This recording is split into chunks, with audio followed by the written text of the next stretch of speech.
Good morning, everybody. We'll get started in just a little bit.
We'll get started in about 30 seconds. I can't cut off Mozart. Ha ha!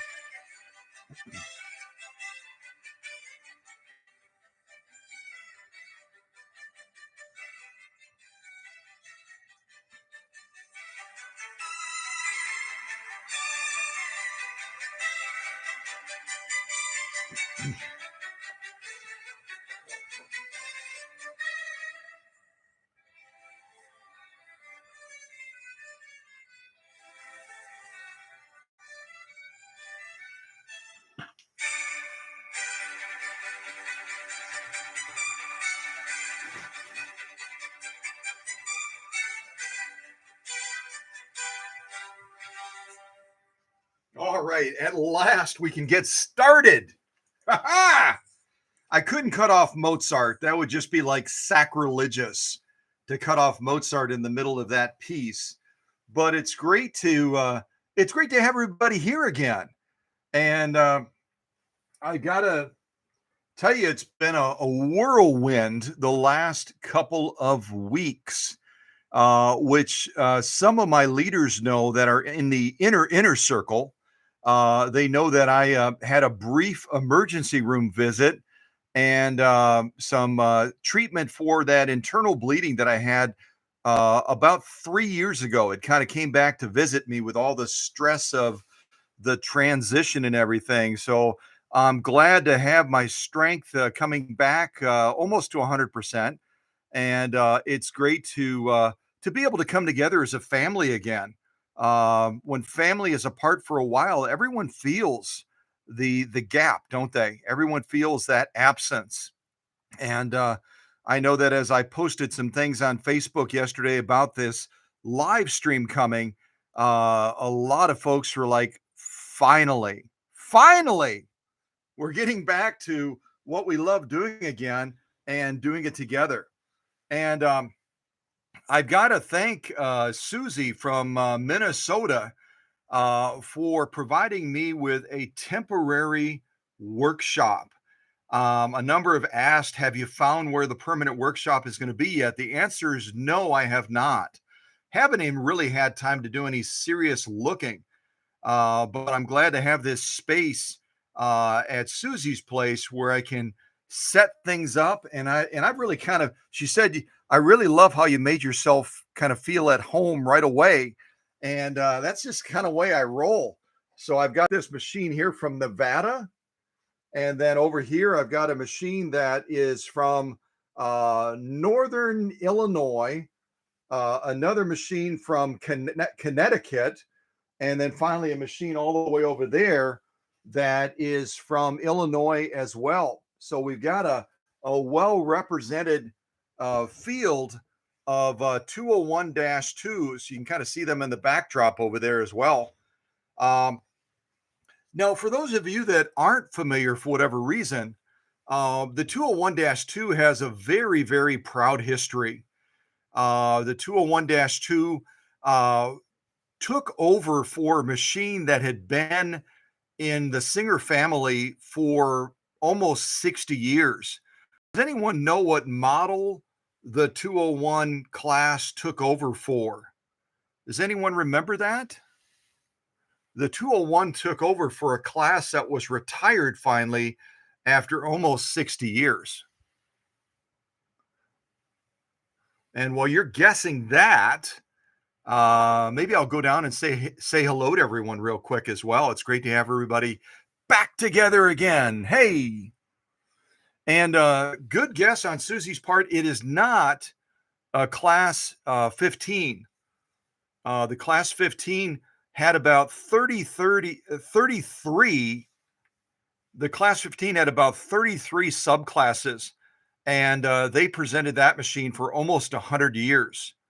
It was out there for a really, really long time. And then Susie's follow-up guess was, what about the class 66? The answer is absolutely yes. The class 66, which was introduced in the early, well, why don't I have somebody look it up rather than me give you all the answers? Why don't I invite you as fellow teachers and fellow students to look up when the class 66 was first introduced, and the fact that it did go into retirement the year that this machine was introduced. So if anyone wants to do a little bit of quick Googling or a quick research and give it and share some dates with the class as far as when did the class 66 first get introduced, and if you can figure out when it was retired, that might start to zero you in on when the class 201 and specifically the 201-2 came onto the scene. There were a number of, well, probably about 4 or 5 different flavors of the 201, almost 6 if you include the 201K that came out of the UK as well. But really, really, you can imagine the shoes that the 201 had to fill after that class 66 was on the scene for as long as it was.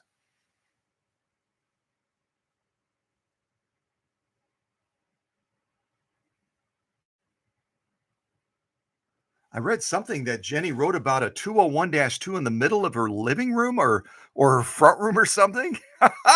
I've got to look at that one a little bit closer. Oh, that's fun. We have sewing machines though all over the place, don't we? Isn't that the nature of being a serious vintage enthusiast and a collector and a historian? Because we are historians if you didn't know that. We as vintage enthusiasts become historians. If you remember our visit to South Bend, Indiana, when we did that fundraiser right in the middle of the pandemic, I was surrounded by incredibly smart historians. I mean, we're talking curators of museums and all kinds of big shots. And there I was, the little guy from Oconto, going into the midst of all these brilliant historians and all of these incredibly gifted people when it came to knowing the legacy of things. But I was able to teach them, if you remember, I was able to teach them, especially when I went on that tour of the big mansion. Remember that big mansion, like 13 fireplaces and I mean ballroom upstairs. It had all kinds of fun stuff in there. It was called Kopsha Home, and I had a chance as I went by that sewing room off of the servants' quarters to educate the curator of that incredibly distinguished establishment. Had a chance to educate her on the fact that that incredibly wealthy family that had developed the chilled plow, which was a special type of way of forging a plow to make the metal a lot stronger for farming applications.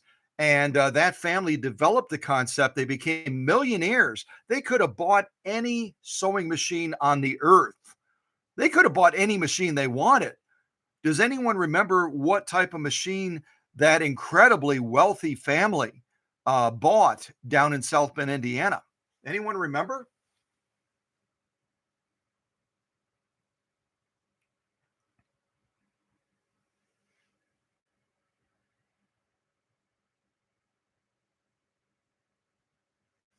I don't know if everyone's awake yet. I think everyone might still be rubbing the sleep out of their eyes on Saturday morning. I'm going to do a quick sound check and video check, and then we'll begin to jump into this in my temporary workshop here in the Twin Cities of Minnesota. The Twin Cities. Let's see here. I usually get a notification about these live streams happening, which is good because if I didn't, I probably wouldn't be here. You know what I mean? Yeah. Let's see here. And how did I title this? I'm trying to see how I titled this. Bringing Workshop Magic to Roni's Leather Eater, Singer 201-2, a Nevada Rolls-Royce of singers. I'm hitting you guys with all kinds of questions this early in the morning. Lots and lots. Yeah, Joelle is right. Joelle is right. That machine in Copsha Home down in South Bend, Indiana, that millionaire family bought was none other than a Singer 201, specifically a 201-2. And it had the potted motor on the back is what distinguished it. And there was, I don't see that anyone has come up with the dates yet that I was looking for. So I'm going to Google it myself real quick, just so we can be reminded about that. History of the Class 66 Singer. According to Pungaliving, for a little background on the Model 66's history, my research reveals that it was first introduced in America in late October of 1902. Some believe that the Singer Model 66 was the first mass-produced sewing machine that produced a near-perfect... She's giving us so much more information than we need. You know what when you Google something, not only does it pull the information up now, but then there's a voice. I don't know who the voice is. Some lady out in California, one can only assume. And all of a sudden she starts talking to you and she won't stop until you finally backspace. And then you can, because then she'll go into she'll go so deep into things that you start to lose track of what was my original question? What was I looking for? What was I looking for? But what she did just share with us is that the Singer 66 class rolled out in two phases, really. It rolled out in the United States, and then it also rolled out in the UK. In the United States, it rolled out right around 1902, and then it later rolled out in the UK right around 1905, 1906, about 3 or 4 years later. So it was on the scene an incredibly long time on the scene. And that's because of its popularity. Some of you might remember that the Class 66 was adopted immediately by seamstresses and also tailors. It was really oftentimes referred to as the tailoring or the seamstress machine, the Class 66. And so because it was so beloved, there was a little bit of caution, pause, and even skepticism when the Class 201 came on the scene to replace that Class 66. A lot of people were kind of nervous. You know what I mean? You get comfortable with something. Something feels like it fits. Something feels like it shouldn't be changed. And then all of a sudden, Singer talks about change.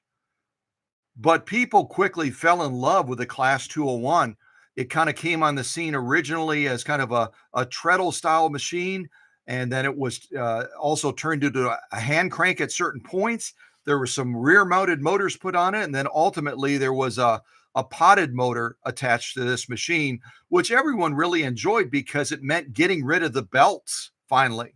You didn't have to deal with belts any longer. You had that direct drive positive traction with the gear-to-gear drive coming off of the motor into this little chamber that we're going to be looking at quite a bit today, and then interlacing with those gears that are coming off of the balance wheel. So people really enjoyed it because there wasn't a matter of adjusting belts, replacing belts, watching out for that glazing that inevitably comes to the belts as well. They could just enjoy the machine with fairly minimal maintenance we're going to be doing maintenance kind of off the scales a little bit today to show you a deeper version of a spa day for a 201-2. But I probably won't take it through the entire workshop magic, because that would mean that this live stream would run about 12 to 14 hours. And as devoted as we are as family members, as much as we enjoy each other's company, spending 12 hours in a live stream would probably not be a good thing, because even family can tire of each other, right? Any of you that have family reunions, you know what I'm talking about. It's so exciting for everybody to come together, but after the fifth or sixth or seventh or eighth hour of that family gathering, everyone's like, oh yeah, oh yeah, you know what? I think we should wrap things up. I think you've got a long drive ahead of you. Ha ha! You got a long drive ahead of you. And then suddenly people are like, yeah, we probably should be heading out. And then you're pushing all your leftovers off on them. Does anyone else do that? I saw my mom. She was like the master of it growing up as a kid. She was able to convince people to walk away with everything but the crock pot, just to get it out of her kitchen. And they would walk out with just plate after plate, bowl after bowl. Mom would get rid of everything, which was great because we as kids didn't want to have leftovers for like 2 or 3 weeks. You know what that looks like if you've ever had family gatherings. We're coming up on Thanksgiving soon. And inevitably with Thanksgiving, you've got different versions of that meal that come into play over weeks after the holiday. Sometimes you're still eating some version of turkey on Christmas Day because we're still trying to get rid of it because we bought either too big of a bird for the gathering or too many birds. My mom for gatherings sometimes would buy 2 or 3 turkeys, and she wouldn't pick out the little ones. Did anyone else have moms or aunts or grandmas like that, where they would put together a feast big enough to feed the United States Army, the United States Air Force, and the Marine Corps as well? And they probably had leftovers for the National Guard. I mean, it was just that big of a gathering. It was crazy, wasn't it? Just crazy. Okay, let me do a quick sound check and then we'll jump into this. I'm almost there. I'm going to check the audio quality. Hey. If you're a senior struggling financially in No, I'm not I just want to, I want to get to the, all right, testing 1 2 3 1 2 3 1 2 3. Testing 1 2 3 4. Testing 1 2 3 4. 2 4 6 8. Who do we appreciate? 2 4 6 8. Who do we appreciate? Yeah, the audio's good. Susie was right. It sounds really clear. Yeah, the audio's good. All right, I'm going to turn the volume down now.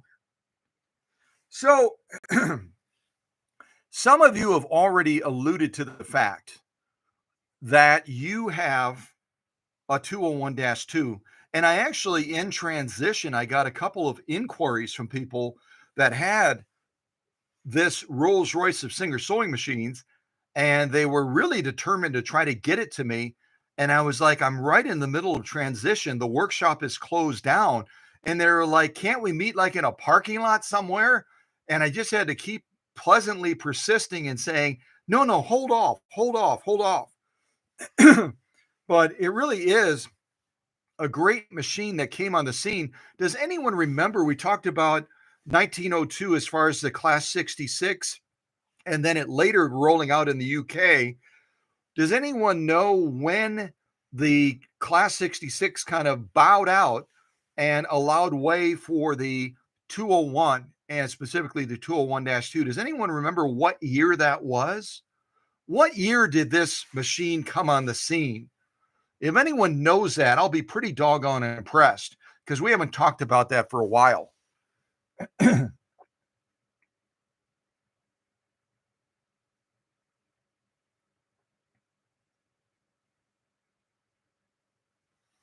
Erin out of the great state of Vermont just asked a great question. She said, what about harp space? And those of you that are really, really new, excuse me, those of you that are really, really new to sewing, and the vintage machines, your first question might be, what are we talking about? Musical instruments, or are we talking about sewing machines? Well, the harp space is that internal square. If you can visualize it as kind of a square or a rectangle, and it runs from the center of the needle to the inside of the pillar, and then it runs from the bed up to the bottom of the arm. So just visualize it like a rectangle or a square, and that's your internal workspace. It's called the harp space. So what Aaron was asking is, let's see, Emma typed in, yeah, Emma typed in 1935. 1935 is correct. That is when the 201-2 officially came on the scene, and about the same time frame, the 66 kind of lingered around for a while, but the official retirement day of the 66 really was the introduction of the 201-2 right around 1935. And so after a very long legacy from around 1902 until 1935-ish, 1940 almost, that 66 finally went into retirement. Um, and there was a smaller version. We were talking about the harp space and the workspace. A 99, which Aaron just asked about, a 99 is going to be a 3/4 size machine. So it's going to be smaller than this. This is considered a full size machine. So the 99K, the Spartan, also known as the 192K, and a number of other smaller scale machines like the 185J, the 185K out of Canada. All of those machines are going to be 3/4 size. So their harp space is going to be reduced proportionately to the machine. Um, the harp space for the Class 66 is going to be very comparable to the 201-2. And I don't have a 66 right in front of me. Otherwise, we could actually do some physical measurements. But the 66 to 201 class machines are going to be full size. The 99, the 99K, the 185J, the 185K out of Canada, those are going to be 3/4 size machines. And then finally, we can always point back to our princess of singers, the featherweight, which is going to be rated as a half size machine. So the featherweight is even going to be a class smaller than those 3/4 size machines, and it's going to have a smaller harp space accordingly. But the big deal about the harp space really is it gives you that turning space when you're rotating bulkier materials and you've got it underneath the presser foot and you've got to work it underneath this space right here. The wider the berth, the more clearance you have vertically, the easier it is to rotate those bulkier materials, those bulkier projects. And so harp space is a real big deal when you're looking at choosing a machine for the type of projects you're going to be working on. If you're doing a lot of bulkier type projects, maybe you're working with canvas and you're trying to use some of your vintage machines to do coverings and stuff like that, you're going to want to typically work with a full size machine that has that nice wide harp space and has vertical clearance that gives you enough space to rotate that material. Although I've seen some people do some pretty crazy projects, even on featherweights. I know that as Susie and I have chatted a little bit, getting the workshop set up here, she shared that she's done some pretty crazy projects on her featherweights. She's got a Centennial 201 dash, a Centennial featherweight, and then she also has a 222K as well. So people do push the featherweights, and it's partly my fault because I've shown featherweights sewing all kinds of outrageous things over the years, even going through as much as 12 to 14 ounces of leather. So I know Roni out of Nevada refers to this 201-2 as her, she wants to call this her leather eater. But I've even demonstrated the capabilities of that little featherweight with that 0.4 amp motor being able to be a leather eater of sorts as well. So it kind of really surprises us sometimes when we get a machine running tip top, what it's capable of doing. And that's the greatness factor that I refer to all the time. The greatness factor is all of a sudden realizing that you've been really underutilizing. You've been pampering your machine a little bit and you haven't been allowing it to spread its wings and really enjoy its greatness on some heavier projects that it's capable of doing. And again, because of the engineering of most of our vintage sewing machines, they're built in such a way, as you'll see as we look in more depth at this 201-2, they're built in such a way with the forged steel innards. They're able to handle heavy duty sewing, not as a one off, but they're able to do it continuously with minimal maintenance. They can just go at it and keep on going like the Energizer Rabbit, and they're not daunted by it at all. But yeah. So this machine came on the scene in 1935. I did not look up the serial number on this. If anyone wants to help me date Roni's machine, I pulled this and the other 201-2s on a storage back near Oconto, and then I hauled them in the car to the Twin Cities to get them set up in this temporary workshop. So I don't even know what year this machine is. So if anyone's willing to look it up, that would be great. I'll show you the serial number, and then you can use your magic to date this machine for us. Hopefully, you can see that clearly enough.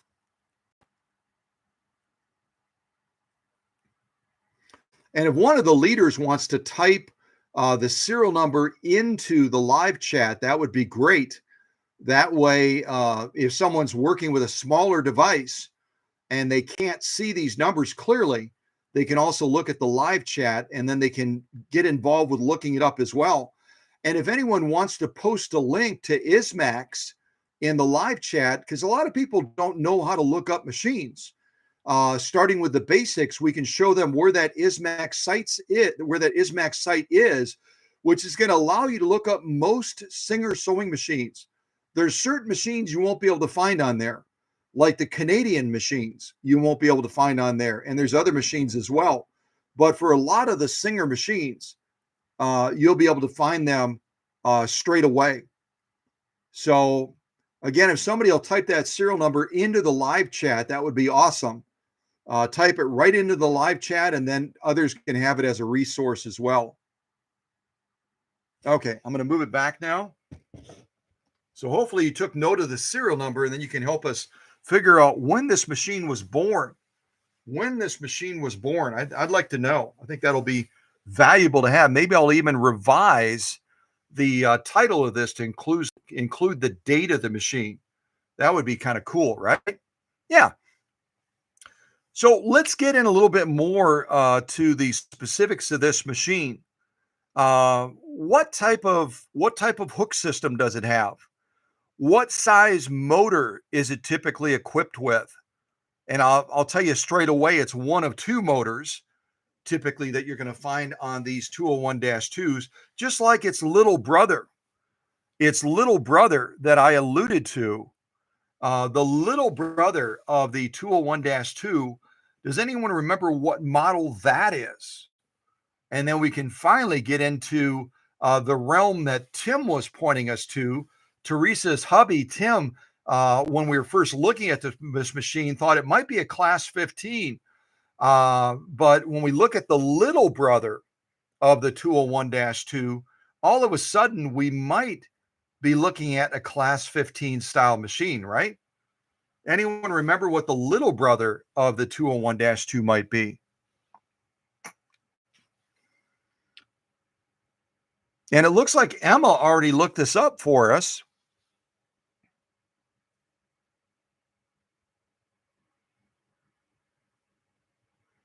Candido might have looked it up as well. And why don't we have one of the other folks in the live stream? Why don't we have some fact checking? Because it looks like we might have two different dates maybe? Yeah, it looks like Candido might have put it in at 19. If I'm reading it correctly, the laptop's a little distance away. I think it says 1961. And Emma put down 1950. So why don't we have one of the other members of our family do a double check on Ismax and check that serial number again, which I think Susie typed it into the live chat.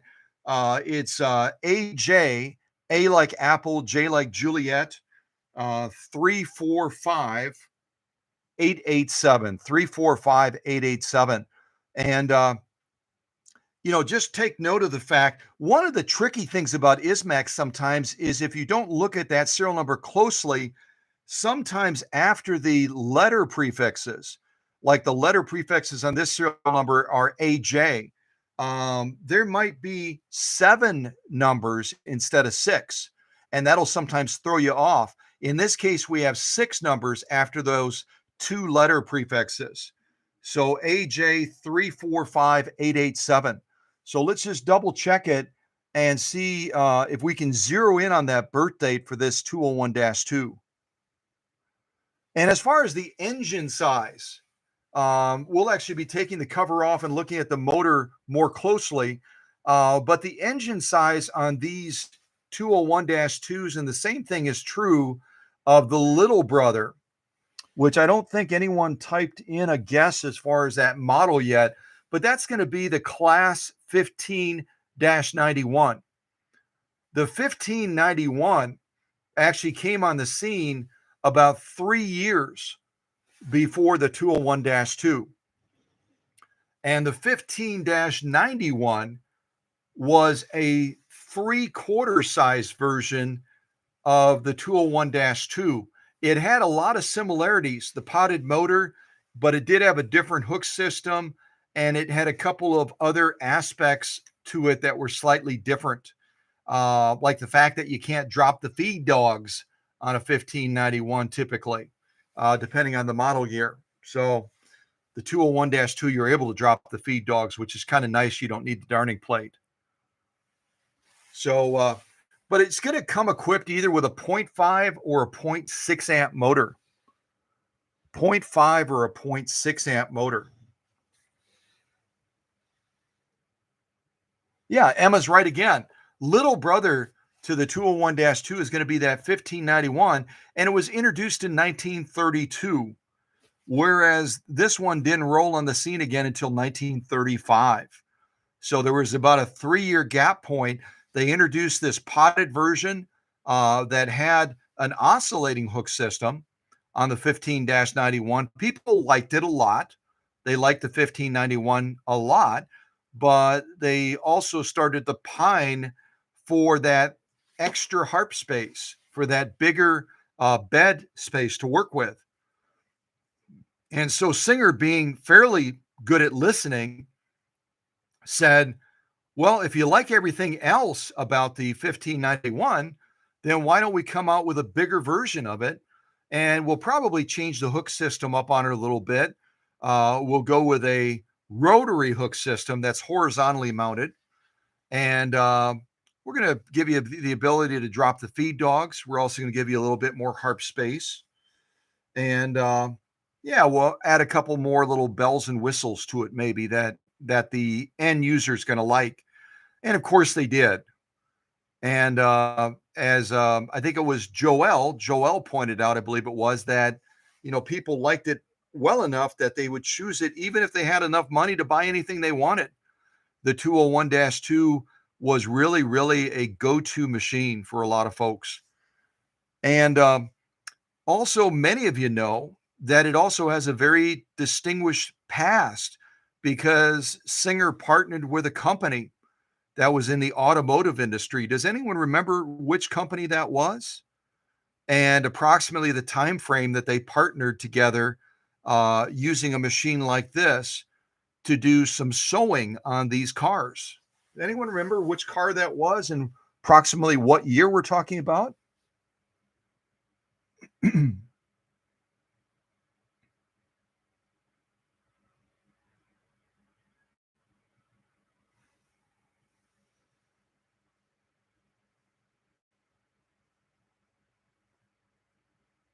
I don't know what Emma typed, but it's cool. I think it's a Rolls-Royce or something. I think we just created a new model. We might have just created a new model. Um, but yeah, Candido and Emma are spot on. They're in the right neck of the woods. Um, Singer and Rolls-Royce out of England partnered in the late 1940s, right around 1948 until 1952. And from 1948 to 1952, a machine like the one that we're going to be doing a deeper spa day on today, that particular machine was used to sew the interior leather panels of the Rolls Royce. And some of you might remember on my recent adventures, let me see if I can find it real quick, because this particular machine that I shared a still shot of myself in front of, this particular machine was in the same model year, in approximately the same model year between 1948 to 1952. And it really tickled me because I thought the panels on the inside of this car were sewn by a machine like this. That's really what tickled me when I saw it. Let's see if I can pull that car up real quick and I'll show you a quick little video clip I did of it. See if I can find it real quick here. There it is. I don't think I have any sound, so I'll just show it to you.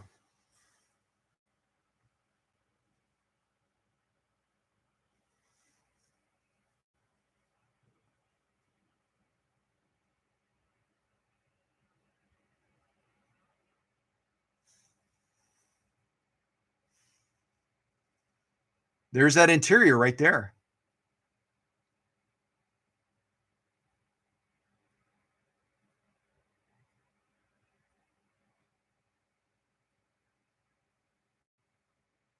So you can imagine the level of pride in the Singer Sewing Machine Company to partner with as prestigious of an automobile maker as Rolls-Royce.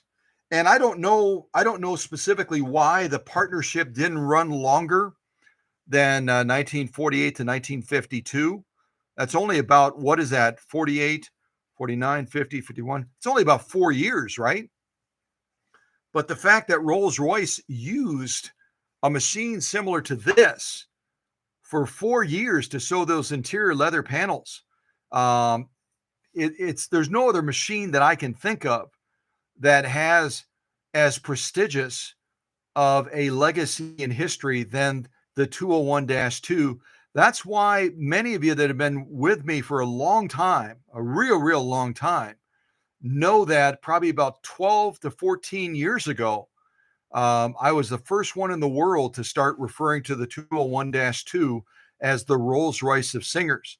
And now you can go all around the globe and everyone recognizes the legacy of this machine because of our classroom and because of us sharing our knowledge with people around the globe. And that's really the power of learning, isn't it? It's not having knowledge and keeping it to ourselves.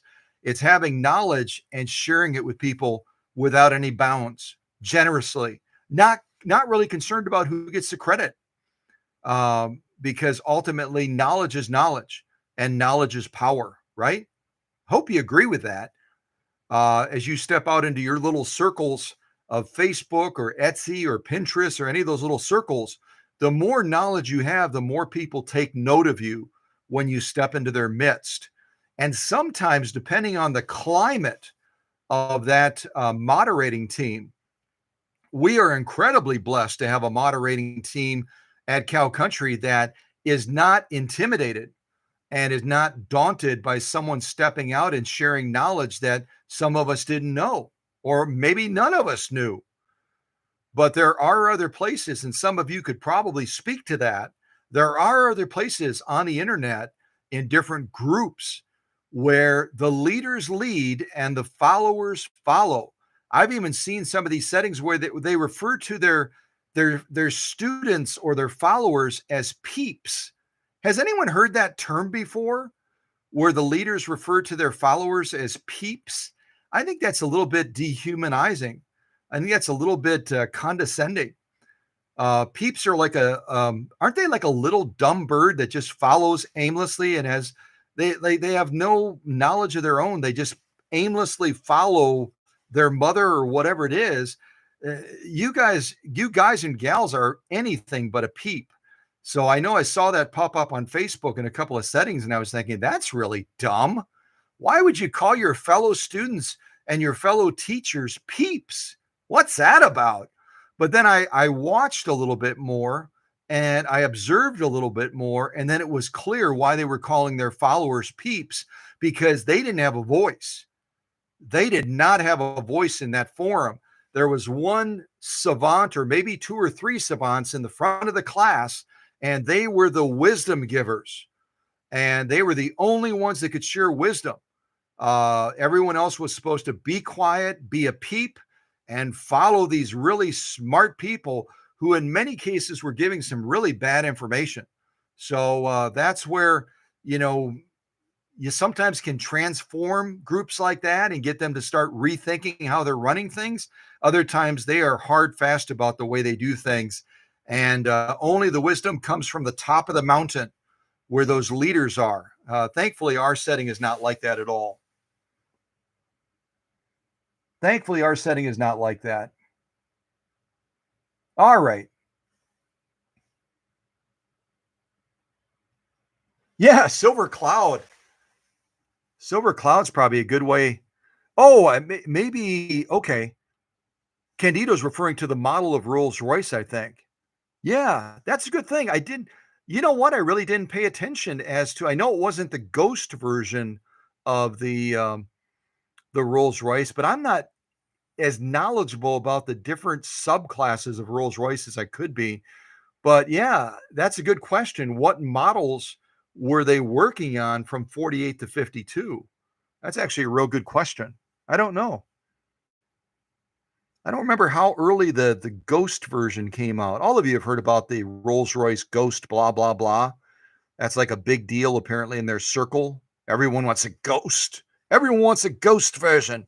For some reason, I don't know why. All right. So let's start to get into this because I've been blah, blah, blahing now for like 49 minutes.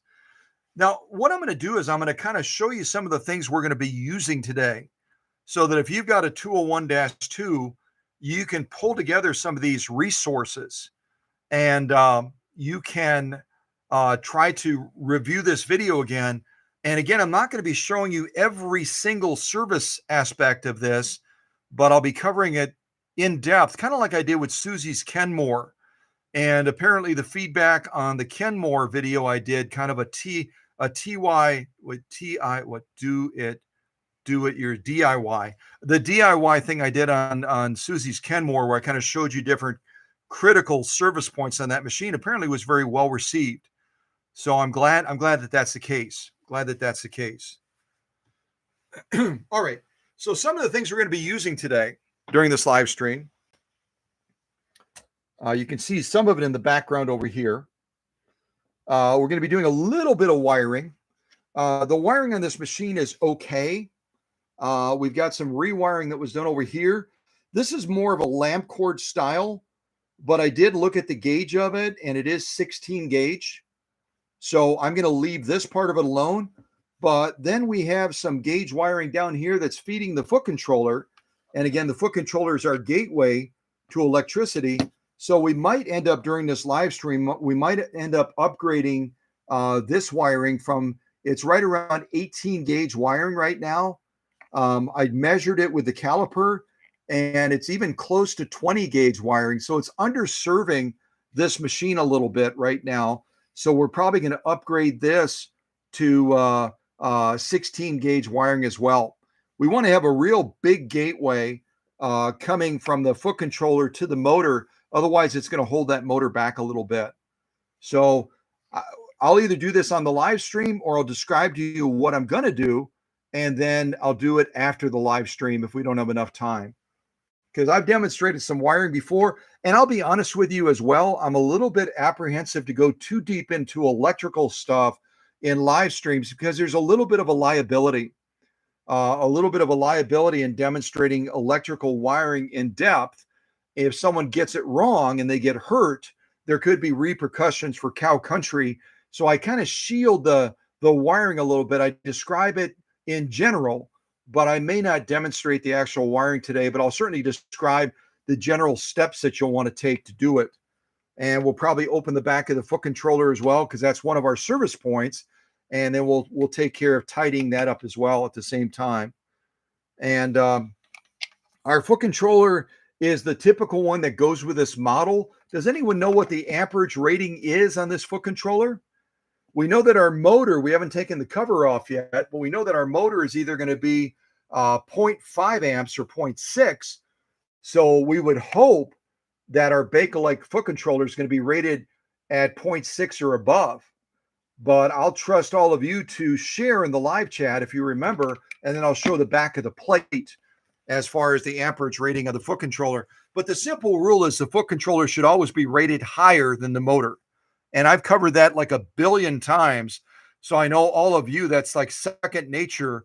Right away, looking at your vintage sewing machines, you're always making sure that that foot controller is rated higher than the motor, because it's the gateway and you don't want to hold that motor back at all. It's kind of like turning a bottle upside down when it has liquid inside of itself and it's kind of hesitating as far as draining out because of the air releasing. It's the same principle as far as that gateway and the opening of the bottle. If you attach a foot controller to a motor that's significantly underrated, that foot controller is going to, first of all, it's going to overheat, but it's also going to hold that motor back and you're not going to get maximum power.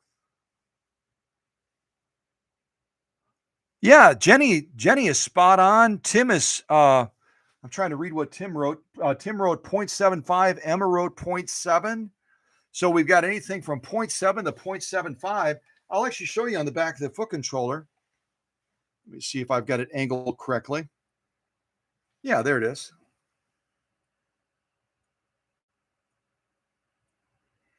And it should be in the third line from the bottom. The third line from the bottom will tell you the amperage tolerance.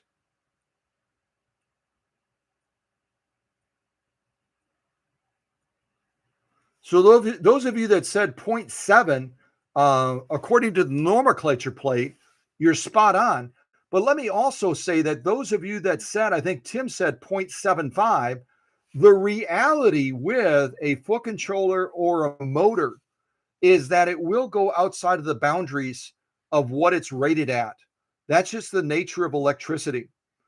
So Tim is not wrong in the fact that this foot controller could spike to an amperage tolerance as high as 0.75. But the nomenclature plate is telling us 0.7 right now. And the same thing is true of the motor. The motor might be rated at 0.5 or 0.6, but when it's optimized, it's going to spike above that amperage tolerance that it's rated at. So, you know, the foot controller and the data plate on the motor as well are a general guideline.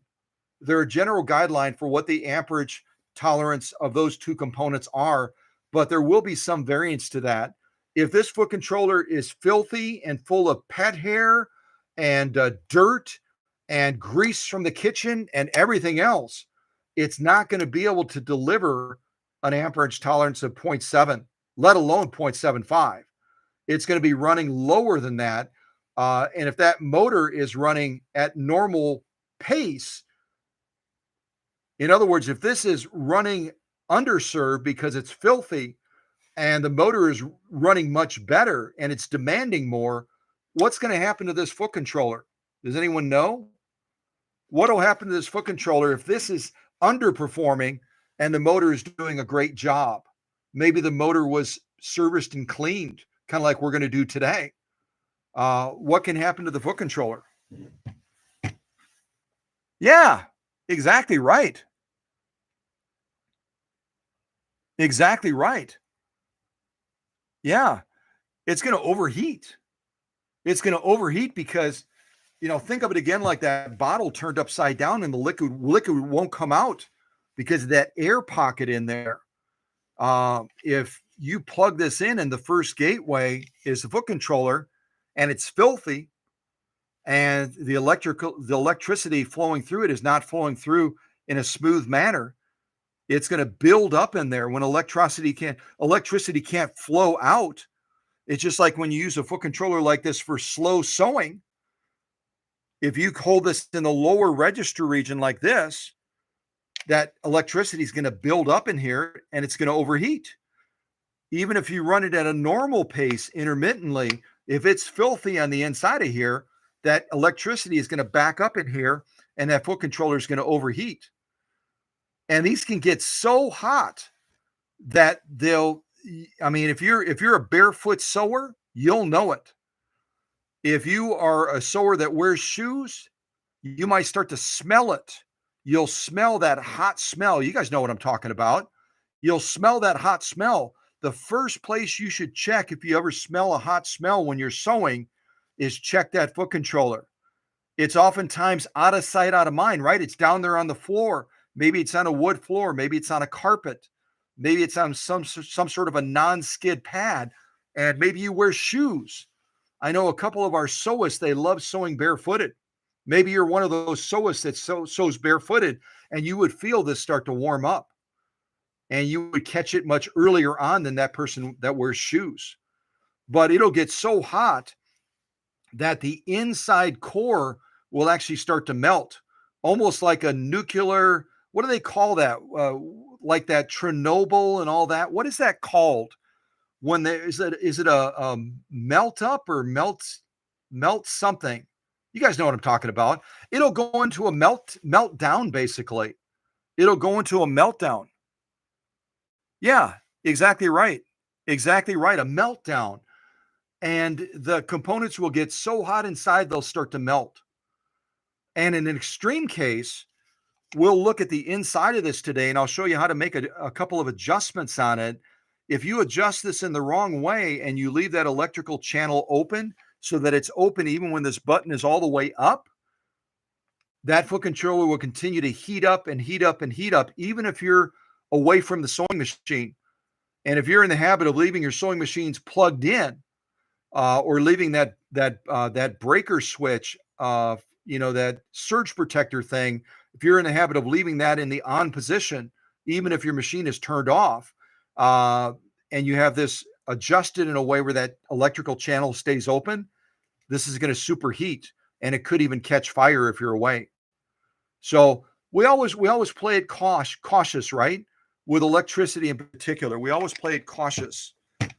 But looking at some of these components we're going to be using today, I'll just point them out quickly to you. Rubbing alcohol. And there's different ratings for rubbing alcohol. Most of you know this. There's rubbing alcohol that's going to be, say, 70%. And some of you that, like Emma, that works in pharmacy, and you might deal with some of this stuff. You might even have knowledge beyond ours as far as other percentages that are available. But I know it comes in 70, 80. This particular one is 91%, 91% isopropyl alcohol.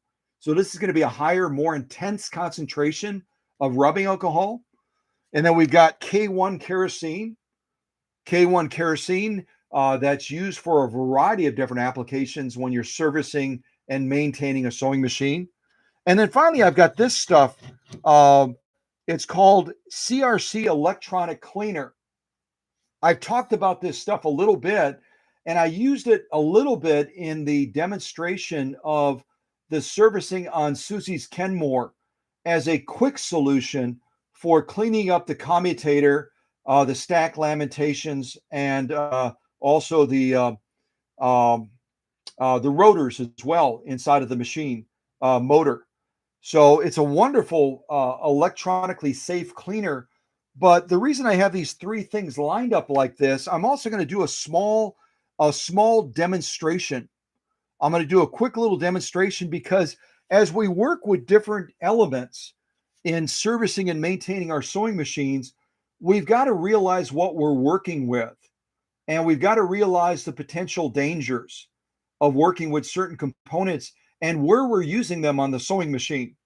So I'm going to be doing a little demonstration today to show the flash points of these different chemicals.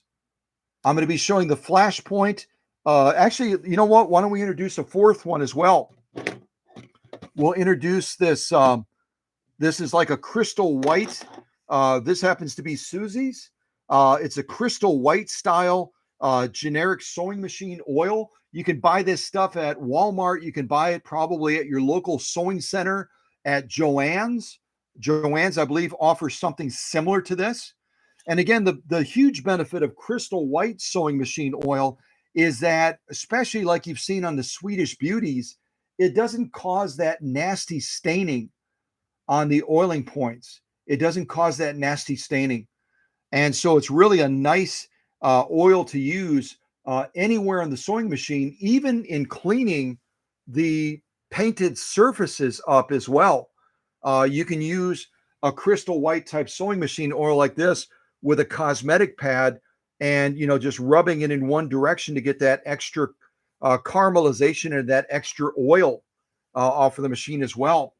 But all of these are going to react differently to electricity. And here we've got a machine that's electrified.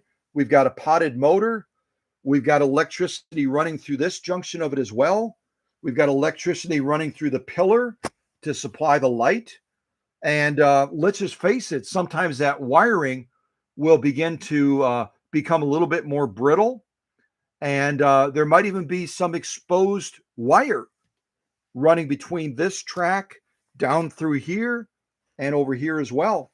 And certainly in the back of this potted motor, when we take that out today and look at that, it's very, very common because of the heat factor in here and the combination of the heat and the oil to have that wiring break down that's out of view behind here. And that's where some people have contacted me and said, I'm using a 1591, I'm using a 201-2, and when I hit the foot controller and I'm turning the balance wheel at the same time, I'm getting shocked. Why am I getting shocked? And the first thing I tell them to do is to open up the back of their potted motor and to take out the two bolts and to gently work that loose and to see if they've got bare wires back there. Those bare wires will ground off of the metal casing, and that electricity will go through the entire machine. And you'll get shocked pretty much no matter where you're touching it. It'll be more intense over here because of the proximity of the electricity, but you can get shocked anywhere on the machine if you've got bare wire factors. So yeah, just be aware of that. But the flash point is a good thing for you to understand. So as you're using these, you can be even more cautious. Remember that Susie confided in us, and a number of others confided as well, that back in the day, they were of the belief more is better. So when they would oil their machines across the obvious oiling points across the top, they would just drown. They would literally drown that machine in oil. And if you've got bare wires running through the pillar, and you've got pooling kerosene, or you've got pooling crystal white sewing machine oil right in here, and you've got a bare wire that supplies the light over here, it is possible, not highly likely, but it is possible that your machine could literally catch on fire if you've got enough residual of oil built up in here and you've got a compromised wire, which can happen on these machines over time. So you've got to be really, really careful as to how you oil and what you use to service your machine and where you service it with that. So at any rate, all of the blah, blah, blahing, let's do a quick little test here to see how these different components that we're going to be working with respond to the equivalent of an igniter. It's going to be an igniter, the equivalent of what electricity would do to spark a fluid that we would be working with to cause it to combust, if that makes sense. Okay, I'm going to get a quick drink of water, and then I'm going to do a quick demonstration for you. And I have to apologize to Susie in advance. Susie loaned me this magnetic tray, and some of the demonstrations I'm going to be doing today might eat away a little bit at the clear coat that's on here, but we can always re-clear coat it again. So no fear. As long as I don't let it burn too long, it won't destroy the decal, hopefully. And I'm going to grab a fire extinguisher too, just to be extra careful.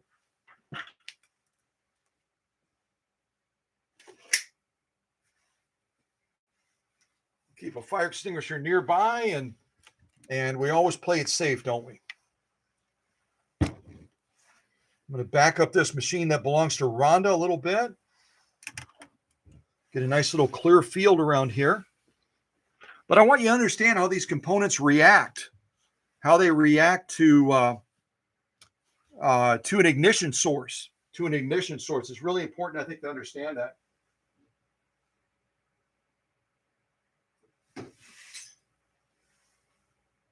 All right.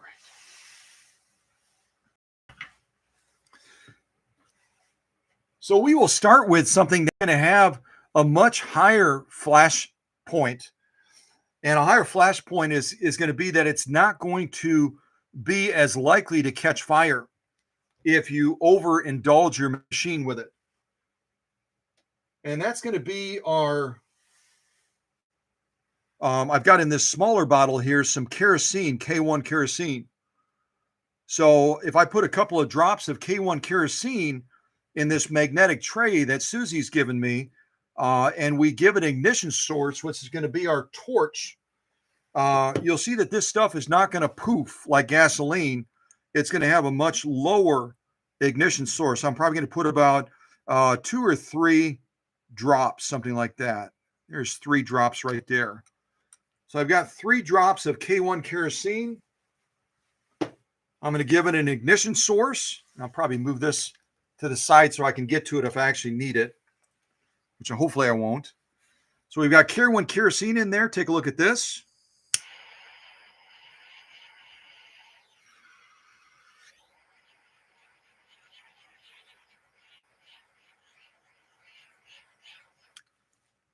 No response really at all. So kerosene is a very, very nice component for lubrication, for inhibiting rust, and also for allowing you to service certain points that might have occasional contact with ignition sources. And it's going to be a safe component to use. Again, we've got kerosene all over the inside of this, and we're getting no response with a thousand degree temperature torch hitting it directly. Well, I'm going to wipe that clean, get that nice and clean. And this is actually hot to the touch. So we definitely got it hot. Get that nice and clean so there's no residual of that kerosene in there. Now we're going to change components, and we're going to move to rubbing alcohol. We're going to move to this 91% rubbing alcohol, which can also be used on non-painted, non-chromium parts of the sewing machine. So you can use it for this upper tension up here. When you disassemble an upper tension like this, you can use it to clean those pressure plates that are going to regulate the upper tension. You can use it to clean a number of the other metal components of the upper tension with no issue whatsoever. Never use it on a faceplate. I wouldn't use it on the take-up arm, but you can certainly also use rubbing alcohol on the inside of the faceplate to clean those joints that might be held back by some varnishing. You can kind of drip a little bit in there, let it soak in a little bit, and then wipe it off, and then always lubricate it either with crystal white sewing machine oil, or you can lubricate it also with K1 kerosene as well. But as we move into the 91% isopropyl alcohol, you're going to notice a very different response to that flame now than we got with the K1 kerosene. So actually, I showed you the wrong thing. You're going to get a very different response. This is our kerosene that we already tested. This is our rubbing alcohol in there. So I'm going to set that right there. What's inside of here is the same that's inside of here. So you're going to see what response we get from that. And again, the significance of this is realize that unless you're dealing with a treadle sewing machine, your machine is electrified, and there may be compromises in that wiring. And this is where knowing what you're using and using it conservatively could really save you in the end. So we're going to put a couple drops now of rubbing alcohol in this same little basin. 1, 2, 3, 4 should be enough. Angle that camera back down. Now let's see what response we might get.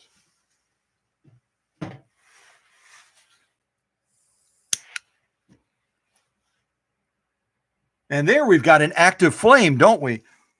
I'm not going to let it burn long because I don't want it to eat away at too much of this surface of Susie's.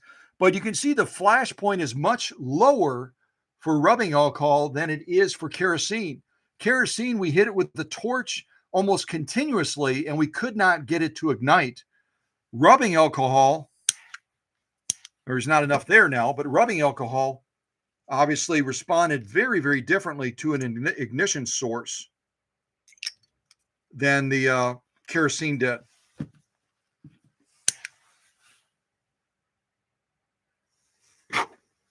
All right, so let me wipe this clean. And now we're going to move into something that is actually I'll do sewing machine oil first. I'll do the crystal white sewing machine so you can see what response that has.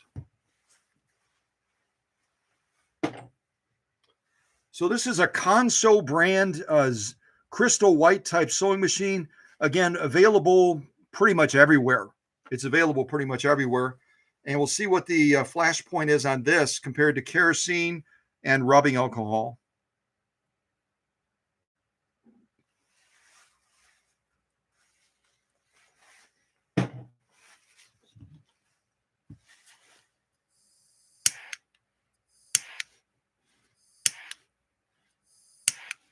So this crystal white sewing machine oil is going to respond similarly to the K1 kerosene. The flash point is obviously high enough that even with a direct flame, 1,000 degrees coming from this torch, we're not getting any positive flash from this crystal white kerosene or crystal white sewing machine oil, this stuff by Conso. And that's a good thing because you want the lubrication, you want the rust inhibiting benefits of K1 kerosene, the non-staining characteristics of a crystal white sewing machine oil like this, but you don't want to have to be fearful if you somehow use this near the motor. Let's say you use it to clean the commutator. It's not uncommon for people to use a rubbing alcohol on a commutator. The commutator is going to be the second ignition source in that motor. That electricity is going to come through the stators. It's going to pass through the stack lamentations, and then it's going to hit that commutator where the motor brushes are. So if there's still a residual of this, which you probably wouldn't use this on the motor anyway, there wouldn't be any reason to do that. But let's just say you did. This is not going to be necessarily an ignition source issue, nor will the kerosene. But if you clean that stator and those stack lamentations and that commutator motor using rubbing alcohol, and you don't allow all that moisture to wick away, then you could potentially be igniting your motor when you plug it in and you fire it up. Because especially in a closed space like a potted motor, that potted motor space is just really very little air movement in there. And so a residual of this could still be in that motor space. That's why you want to leave it open over a couple of hours to let all that moisture go away so that you don't have a potential ignition source. Now, this was a little bit scary to see it flame up, but the next thing I'm going to show you is going to be very scary. And I've talked about it, but I don't think I've demonstrated it. And that's where you need to be incredibly, incredibly careful in what you use on your sewing machine and how you use it and how much of it you use. Because what I'm going to do now is demonstrate this CRC cleaner that's used quite a bit for cleaning electrical components, circuit boards, connections, points, and everything else.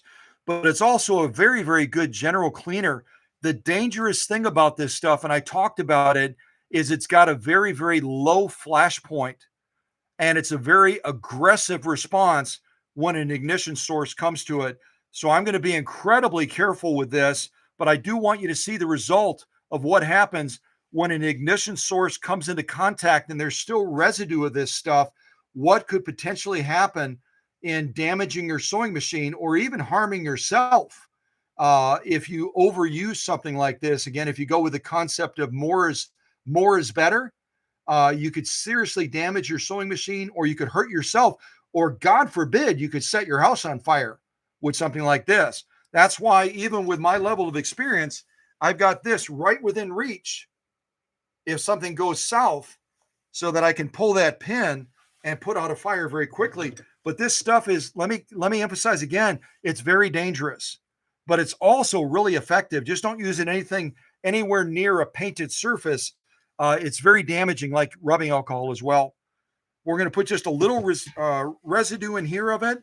I'll try to put just a little bit, and we'll see what response direct flame has to it.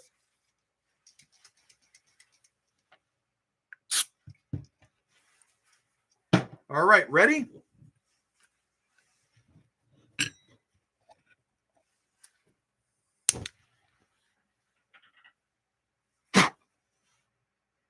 That wasn't even as violent as I expected. That was pretty conservative, probably because of the open cavity of this. It's not a closed space, but imagine in a closed space, if you got just a little bit of residue like that left in the motor and you fire that motor up, you can see how much bigger that flame was than when we use the rubbing alcohol. And then that's 91% isopropyl alcohol. This is like rocket fuel. It's like rocket fuel. I actually expected it to go poof, which it would have if it didn't have that open cavity to it. So I won't play with fire anymore, but I'll just say be incredibly careful what you use with your sewing machine. And once you've treated your sewing machine with one of these cleaning agents, whether it's this rocket fuel, CRC stuff, or kerosene or alcohol or anything like that, be incredibly careful that you get all that moisture removed, especially when you're talking about a closed space like this, where when you got that closed, that wicking process, that drying process is going to be much slower. And then you're going to be firing it up, and all of a sudden that ignition source is going to cause a poof from your motor. So just be careful. Be careful. All right. So, and look at Susie. I didn't even break it. Yay. All right. So let's start to get into this machine a little bit and do a little bit of servicing on it. And since we talked a lot about the motor, let me turn it around and let's look at that motor first. But before I do that, I do want to teach you one thing, and I've done this before. If you acquire, excuse me, if you acquire a sewing machine and you acquire it and it doesn't have, let's say it doesn't have a foot controller, it doesn't have a foot controller, or it doesn't have a power cord, there's still a way that you can test that machine to see if the wiring is good for the light. There's still a way to test that machine to see if the wiring is good for the light and that the motor is going to run before you leave that auction or store or antique shop or whatever it is, especially if they're wanting let's say that they know what they have and they know that it's the Rolls-Royce of singers. Then you want to, ideally, if they'll let you do it, sometimes they will, sometimes they won't. But if they don't have a power cord, they don't have a foot controller attached to the machine, all they have is the machine head, and you can see there's a motor on it, you still have a way to test it before you leave that sales venue so that you know that you spent money well and you're not going to have to source a new motor for it. So let me show you how to do that real quick. I've done this before, but I haven't done it in a while. So it'll be kind of a fun way to show you again how you can do a bypass. So I'm going to turn this machine kind of sideways. We'll look at it like this. Grab one of my screwdrivers. Oh, I can turn my lights back on too.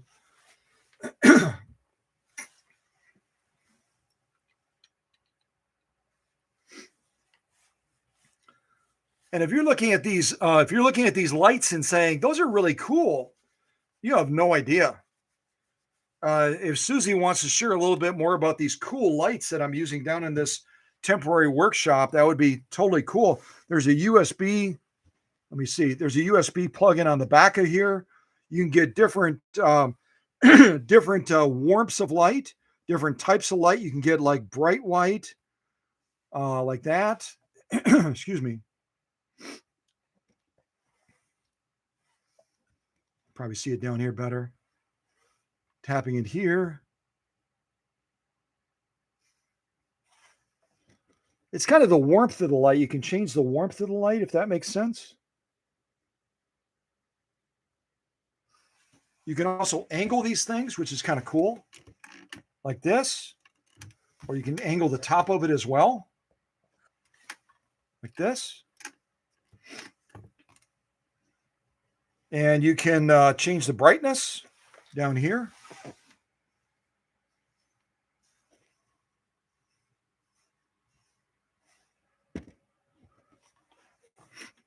And there's even a timer on these, I think, too. This is like a timer to make it stay on for a certain period of time and then it goes off. But I had never seen lights like these before. I thought they were really cool. And if you're working on a sewing machine like this, you can even lean it in to the machine and then adjust the angle of this so you can bring that light exactly where you want it on the machine as well. But if Susie wants to share where you can get these lights and how much they are, I think you'll be pleasantly surprised. But she's got several of these lights down here for me, and they really do make a huge difference in being able to see what's happening down here on the machine. Yeah, really a nifty item. All right, let's look at this bypass. I'll show that to you. But first of all, I want to go over the zones on these again, so you're familiar with the zones of a Singer setup at least. I'm just going to get a quick little drink of soda.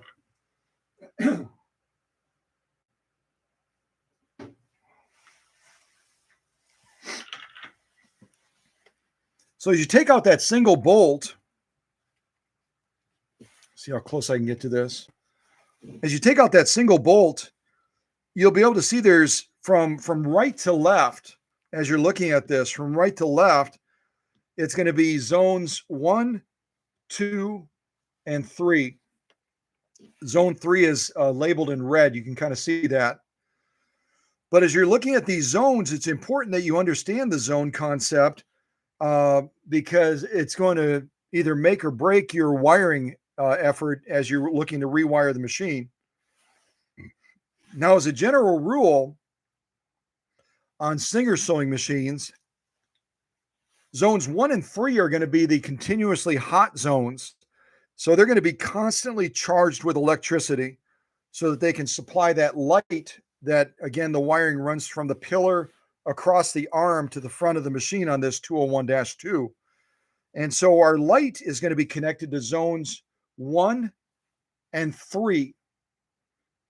Whereas when we wire a foot controller into this, and with the 201-2s, you can either hardwire a foot controller into this assembly here, and that foot controller is generally going to be split between zones 1 and 2.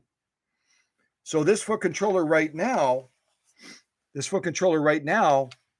way it's wired currently, it's going into zones 1 and 2. Whereas our potted motor is coming down to this junction, and our potted motor is wiring into zones 2 and 3. Let me say that again. I'll go over the entire wiring matrix with you. So the entire wiring matrix, again, for the light assembly, so you have constant and continuous electricity, is going to be zones 1 and 3. Foot controller is generally going to be zones 1 and 2. And then the motor is typically going to be zones 2 and 3. So motor 2 and 3, foot controller 1 and 2, light 1 and 3. Now this is a little bit of a different setup because they incorporate a switch, kind of like the featherweight, into it as well. So there's a little bit of added wiring that's involved with this because they incorporate the switch so you can easily turn the light on and off from the switch. And it's just part of the wiring matrix. But if you understand the basics of that, 1 and 2 foot controller, 2 and 3 motor, 1 and 3 is going to be the light, then you're not going to have any major issues. The thing you always want to be careful of when you're wiring is that you don't ever, ever, ever wire your foot controller to a zone that's live all the time. You never ever want to wire your foot controller to a zone that's live all the time. The consequences can be incredibly terrifying, and they can also be incredibly damaging. They basically will destroy your foot controller. So be real careful about how you, out of any of the components, the only one that you have to be extra careful with is the foot controller, so that you don't inadvertently wire the foot controller to 1 and 3 and then push that little button down and complete the circuit. Because what you're going to get is you're going to get a loud poof, kind of like I expected that CRC stuff to do when I ignited it. And it's going to destroy your foot controller. So always be real careful about that, so you know where you're wiring things, particularly the foot controller. Okay. So I just wanted to show you that from the back so you can visually see it. Zones 1, 2, 3. 1 and 3 is the light. 1 and 2 is going to be your foot controller. 2 and 3 is going to be your motor. Okay. 2 and 3 is your motor. How do we prove that that's true? Well, we can do a bypass. Let's say we don't have the benefit. When we bought this machine, or when we're looking to buy it, the person selling it doesn't have something like this. So we can't use something like this to check it. So we can use something like this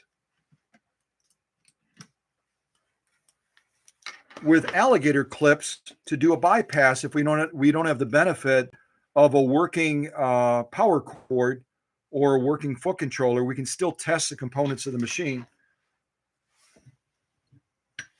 Just going to check these real quick to make sure. Yep, they're tight. I'm going to go ahead and just screw this back in real quick so we've got a solid anchoring point for these alligator clips.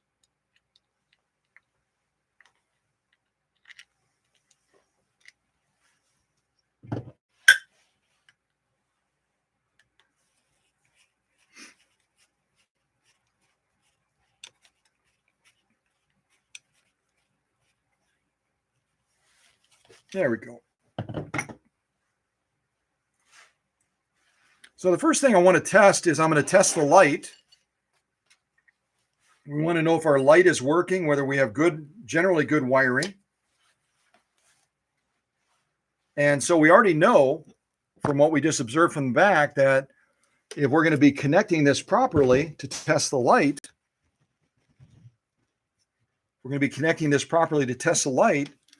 then we're going to be connecting these leads to zones 1 and 3. So we're going to connect the first lead to zone 1 and the second lead to zone 2. And then we need to plug this in somewhere to see if we're going to get a light that works. I'm going to shut off our auxiliary lights real quick so we can see more easily. And now we're going to see if we can plug this in. And I'm not going to use any kind of a barrier like electrical tape or anything because they're so far apart. But when we do some of the other checking, we will check this real quick and just make sure that that these two don't touch. Okay.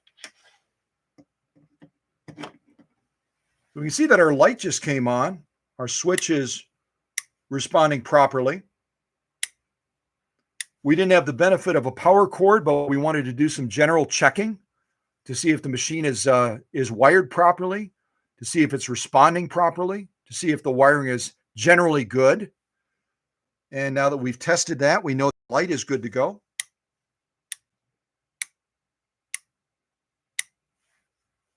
Now we're going to disconnect our power source. Now we're going to see if we can check our motor. See if I can check our motor. So we will have to create, for safety purposes, we'll create just a little bit of a barrier between those two leads.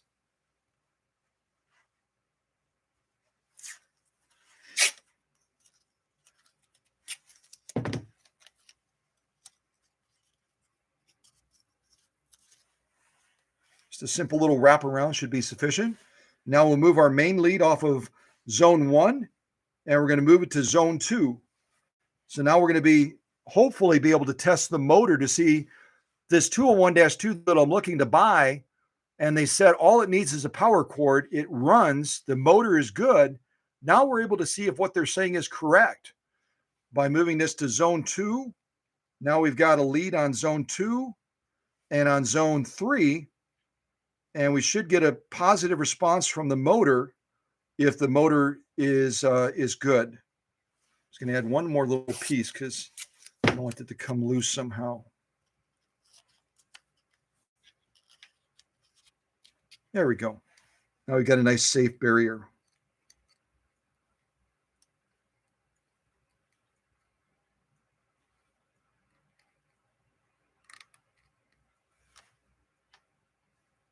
Okay, so now we're going to test the motor and see what we get as far as a response.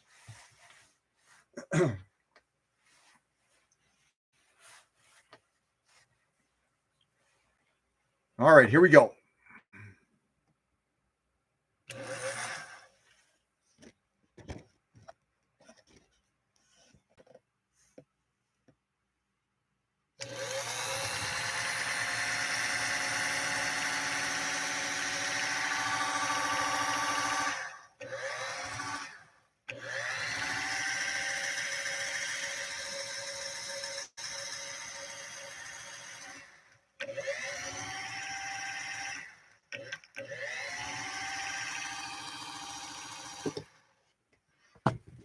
So what the person told us is correct. The motor does work. And it's not running horrible either. We're getting some decent power out of it. And so we just need to optimize it now, right? We just need to get it running so that it's running incredibly well. We'll do some servicing on that motor. We'll also check the wiring as well. But this is a helpful thing to sometimes know how to do.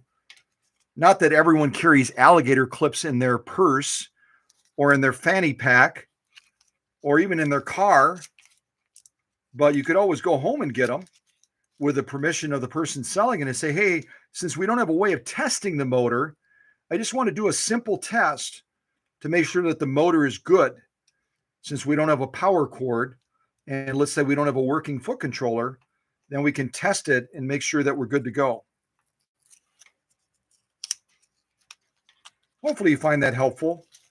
A lot of people aren't comfortable working with electricity, but when you take basic precautions and you're respectful of electricity, there's a number of things you can do that'll give you a little bit more peace of mind if you're making an investment in a machine like this, that you're not going to have to get it home and then find out that the motor is shot on it.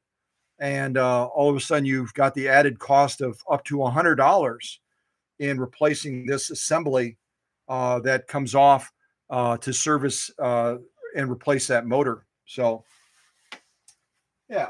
All right. Let me hang that back up. So when we had this off, we did a general inspection. All the contacts are good. The only thing that might cause us to take it off again is if we replace the wiring for the foot controller, which I may not do during a live stream, but I'll certainly end up doing. So let's turn it around now and look at that motor that we just saw spin up. Let's take a look at that motor. The potted motor really was quite an innovation.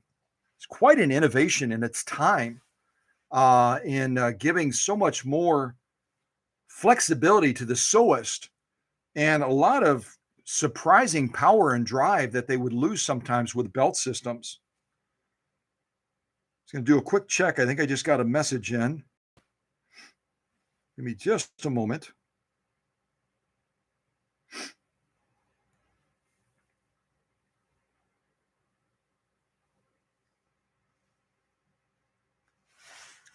Well, if you're finding this live stream helpful so far, I hope you are.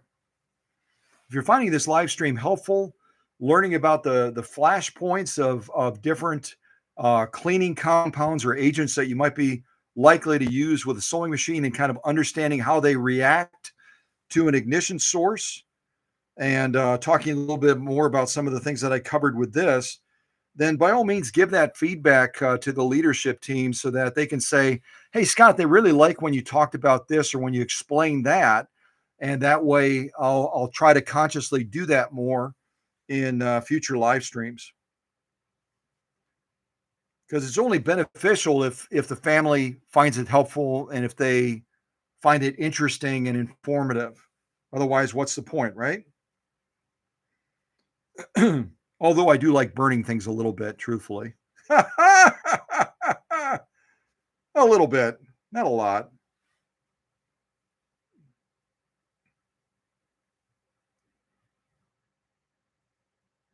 Oh, yep. There. I just have to respond to a quick message. Give me just a moment. I apologize. Quick response to a message here.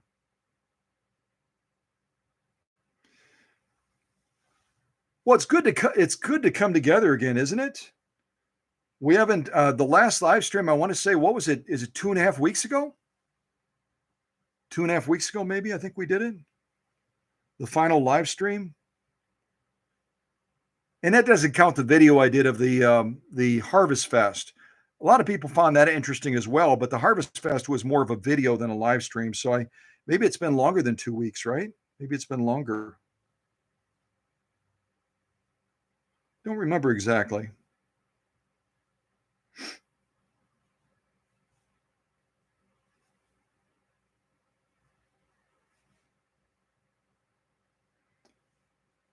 But it seems like time passes quick, doesn't it? Especially any of you that have gone through a transition before where you're relocating somewhere. Maybe it's across town. When you're relocating, it really doesn't matter whether you're going across town or whether you're going around the world. It can be a pretty overwhelming process, as you probably have experienced yourselves. As you probably have experienced yourselves. Okay, I've sent my response.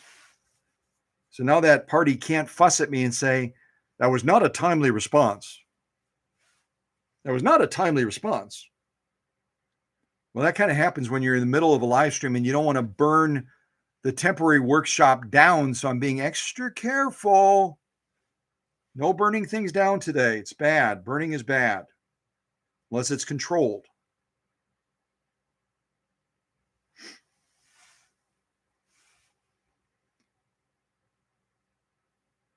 So any of you that have a 201-2, I'd be curious to know in the live chat if you've opened up your motor before and how deep you've gone into your motor.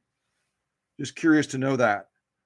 So if you have a 201-2 or even a 1591, if you got either of those Singer versions that have this potted motor, share in the live chat if you would.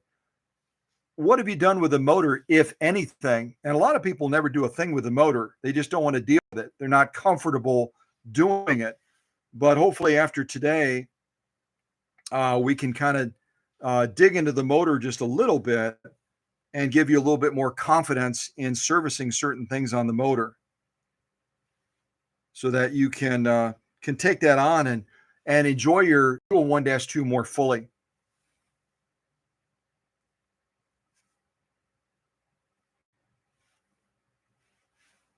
All right, I'm just going to leave my little screen open so I kind of see what's going on, see how we're tracking, etc. Okay, so to get the back of this off, it's fairly straightforward. We've got two little screws, one on the bottom left, one on the upper right, and you don't have to take them all the way out. You just have to loosen them. So just give them a couple of turns. Again, you don't have to take them all the way out.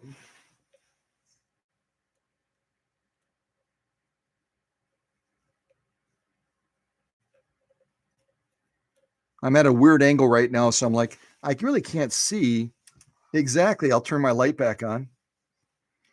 I really can't see exactly what I want to see, but I'm getting there. All right, I think I got it loosened enough. And you just give it a wiggle jiggle. And this should eventually pull off. And a lot in being able to determine the condition of the motor will be what you find inside of this lid right here. If you find a lot of debris, especially if it looks like wiring debris, then we might have an unsafe situation. And again, it's one of those things you don't know. You don't know until you get into the motor exactly what we're working with, but that feels like rubber to me. It feels like broken down rubber. which would mean that our wiring might be getting to fail. And I'm not going to demonstrate the rewiring of it during the live stream, but I certainly will address it before it goes back to that customer out in Nevada. But that can oftentimes give you an indication. And then you've got two bolts. You've got a bolt here, and you've got a bolt here that has to come all the way out so you can wiggle this loose, and we can take a closer look at that wiring. And it seems common sense, but a lot of you would say to me, Scott, common sense is not common. Never, ever, when you're working in the motor region, because it's an electrified field, never, ever, ever, ever work in this field if the machine is plugged in. If the machine is plugged in, don't even take the cover off until you've taken away that power supply.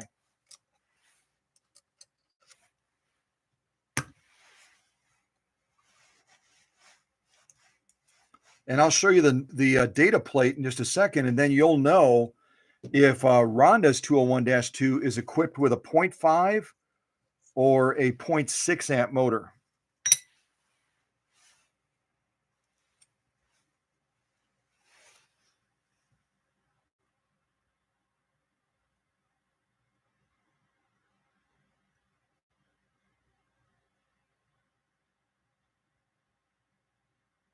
If you're scanning all the numbers, it's going to be right about there.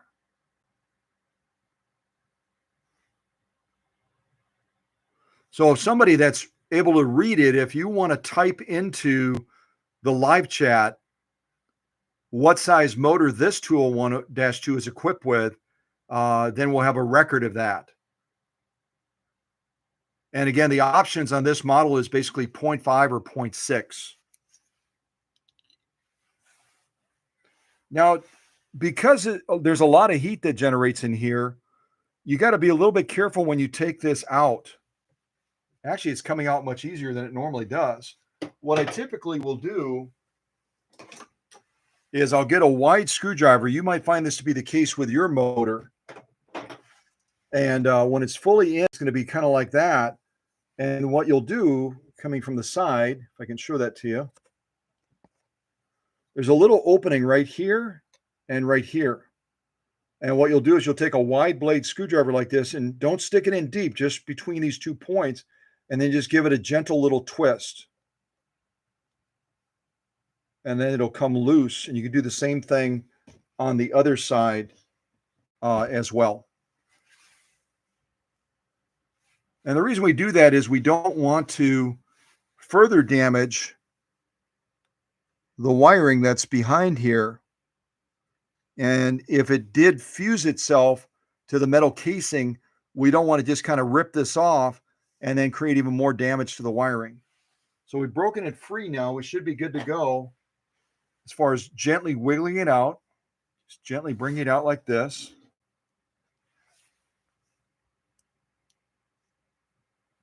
You have to kind of slide it past motor end. Gently, gently bring it out.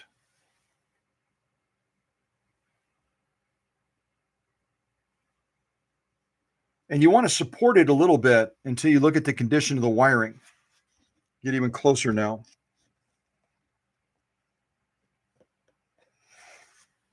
So these are your stators right here. This is the first point that electricity travels to when the motor fires up. So it comes through the stators, it goes through the stack lamentations, and then it goes back to the commutator. And all in all, the wiring looks okay, but I am seeing a temporary solution instead of a permanent one down here on the bottom of that stator. I'm seeing electrical tape right here. You can see that in the shot, where someone wired in this lamp cord, presumably out in Nevada somewhere. They wired in this lamp cord and they joined it together right here coming off of the stator. They joined it together right here with electrical tape. Electrical tape is only a temporary solution. It's not a permanent solution. The other thing is, you'll notice right here, if you see that silver right there, that's actually bare wire. That's actually bare wire right there that's not covered. And thankfully, the only thing it could ignite off of are these lamentations right here, because it's going to be sliding over that and potentially making contact with these, which is not a good thing. So that is going to require some repair and some rewiring as well. Because right now, eventually over time, that electrical tape right in there, if you're able to see it, that electrical tape right in there, I'm going to let this go because the wiring is generally good. This is all electrical tape right here. And that's our bare wire right there.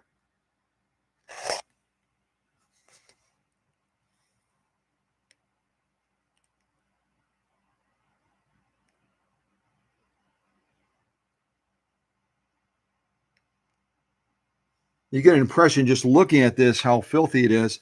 This should be shiny right inside of here. So we're going to do some general cleaning. I probably won't spend a lot of time in here because it's going to need quite a bit of attention. The other thing I'll show you is because that wiring is beginning to break down, as we saw inside of that potted cover. I showed it in my hand. We're going to have a lot of extra buildup and residue in here as well of dirt and just generally. Let me see if I can get some of it on this Q-tip to show you.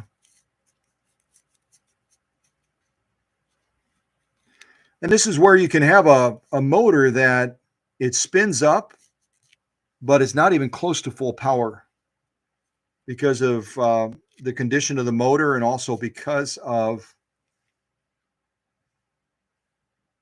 all of this junk that holds the motor back. It's a couple little swabs, and you can see already. And inside of here, you can use, I'm just going to let that down very gently.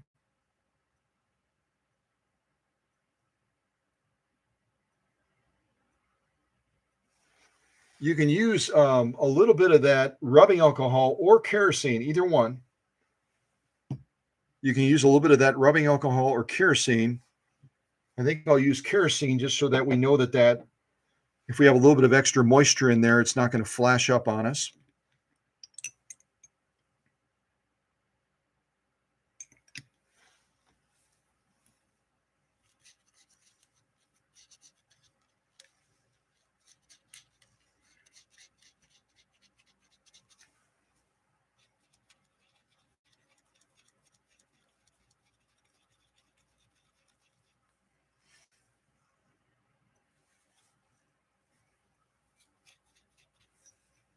So it gives you an idea. We haven't even really done an extensive cleaning on this, and already you're getting an idea of what the condition of this motor is out of Nevada. Plus, we have bare wires, and also we have a non-permanent solution as far as those wires being secured.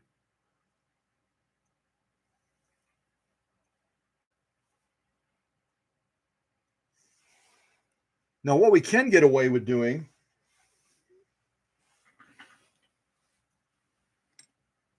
I'm going to go ahead and slide this back into position so I'm not stressing those wires any further.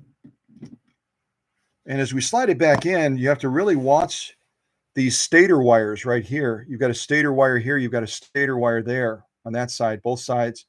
Make sure as you're sliding this back into position that you're not crimping those wires. So you kind of bring it up and just slowly rock it in as you're getting it back into position. You got some wires on the bottom as well. Just bring it in nice and slow. Make sure you're getting good clearance all the way around.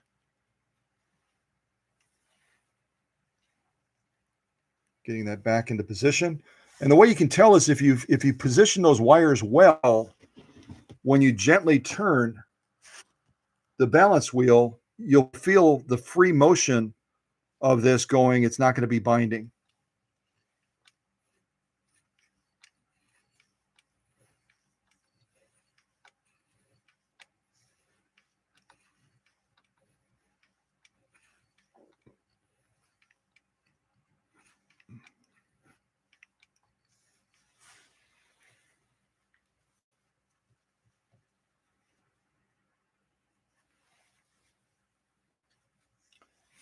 I'm obviously going to be going back into this motor again and addressing those things that I highlighted for you. Right now, we'll put it back together.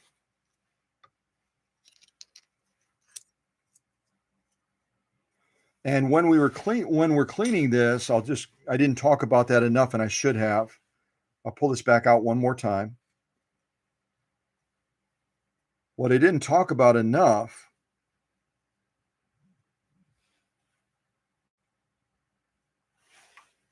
my phone just vibrated.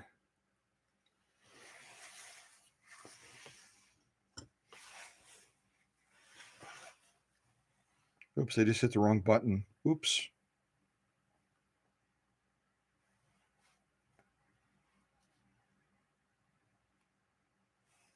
I should turn my notifications on so I can hear it.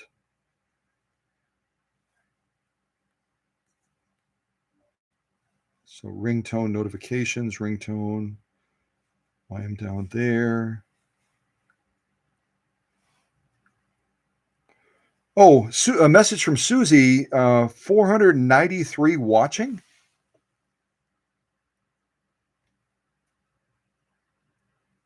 Oh, wow. I see 515 now. I guess people wanted to see another live stream, huh? That's wonderful. That's a blessing. Thanks for letting me know, Susie. I never look at the laptop unless you know what? I never did that. Now that I think about it, I never said hello to everybody. I'm slipping. Remind me, I'm going to go back and talk a little bit more about more detail cleaning on here and how to do it. But I need to say hello to everybody first. We're what, an hour and 53 minutes into the live stream, and I forgot because I was preparing in my mind in a somewhat strange environment. I'm not in my regular workshop. I'm in a surrogate workshop, and it's different. It feels different, and so I'm out of my rhythm a little bit of going down and saying hey to everybody. So shame on me. Shame on me. All right. Let me see real quick. Let me say some quick hellos. Just don't want to disconnect us.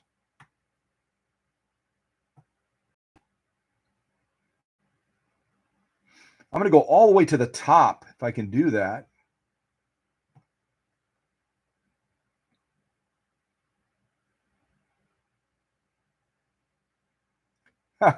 No, I hit the wrong button. Everything was highlighted. I'm just a mess. All right, let me see if I can figure it out now. Okay. So obviously, good morning, good afternoon almost to Susie, who has graciously allowed me to set up a temporary workshop at her undisclosed location in the Twin Cities. So good morning to Susie, my host. Good morning to Erin Allen from the great state of Vermont. I always say she's my favorite lady in the entire state. So good morning to Erin Allen. Good morning to Tim from Thorpe. And you guys will get a kick out of this. I don't know if Teresa was going to share a copy of it with Tim. And I don't know if she did, but I shot a quick video as I realized I was getting closer to Thorpe, which is, if you don't know where Thorpe is like way, way north in Wisconsin, almost near Chippewa Falls, real close. And so as I got closer and I knew it was going to come to that exit, I shot a video clip and I was like, yeah, THORP, THORP. And I was all silly and goofy like I normally am. But on the way back, when I have to go back to Oconto to the storage again and to take care of some business down that way, we're talking about maybe me making a pit stop in Thorpe to meet Teresa and Tim. And there's talk that they might even take me out for a meal or something like that, which would be kind of fun. We'll check out one of their local diners, one of their local greasy spoon places in Thorpe. I better be careful what I say, or I'm going to get a greasy spoon when I get there. And anyway, it's really always great to meet folks face to face, isn't it? We get well acquainted. We get to know them incredibly well. We even might be learning more about their family and everything. But when you meet them face to face, it's just a different dynamic, isn't it? So I'm looking forward to the possibility of meeting Tim and Teresa face to face. That'll be a lot of fun. All right, who else do we have?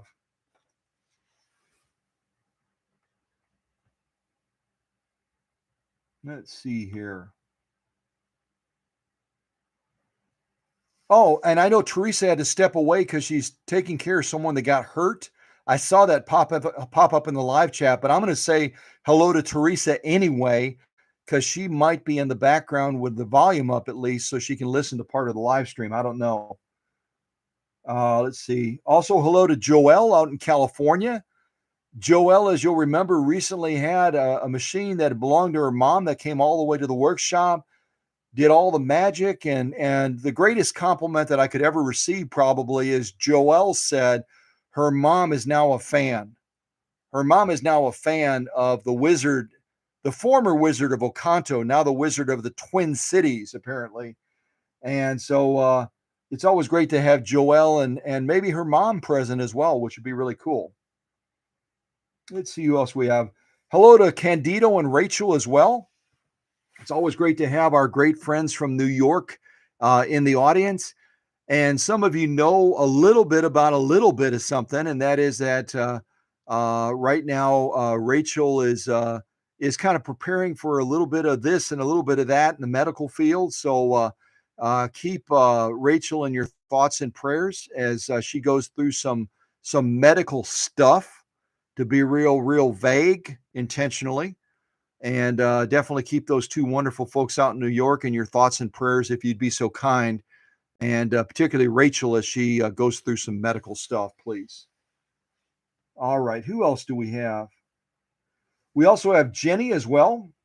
At least we did earlier. I don't know if Jenny had to step away or not. Jenny is part of my leadership team. Also, she is our ambassador to Needles. And Teresa has kind of stepped alongside as her deputy ambassador to needles as well, because Teresa's done a number of tests with the double eye needles, as you may have seen on Facebook.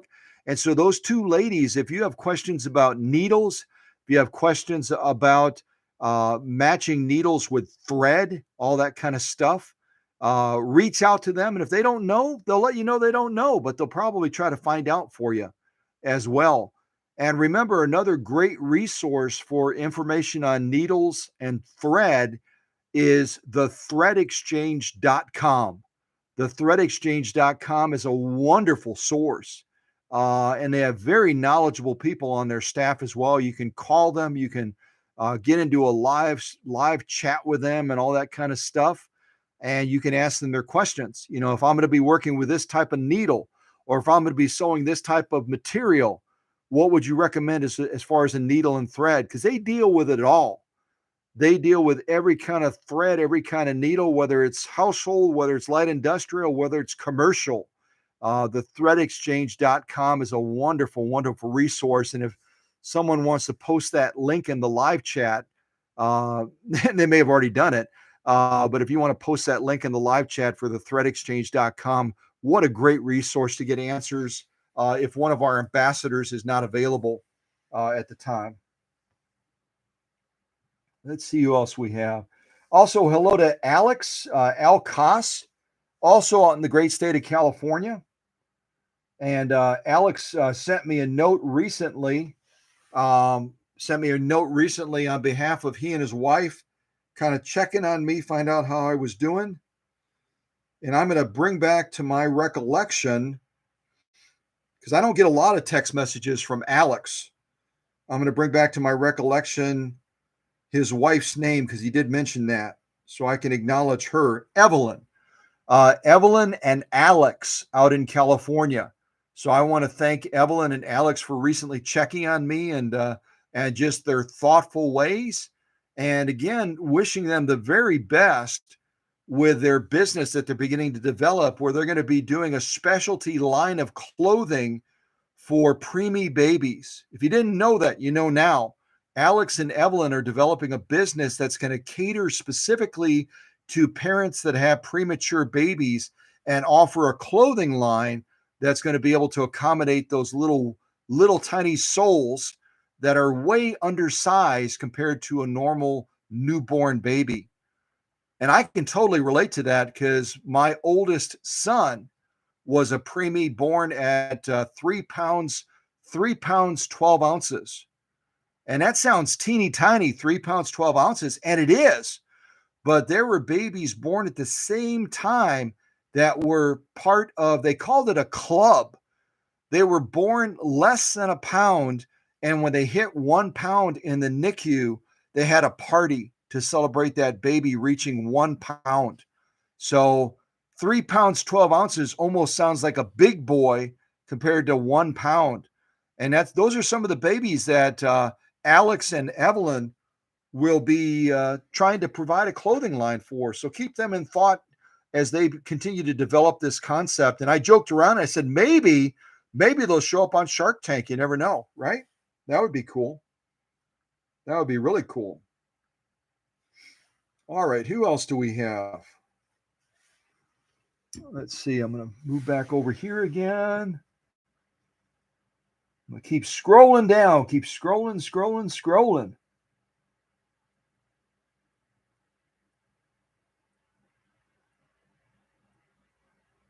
Oh, hello to Kathy King as well. Kathy King is a regular at the live streams.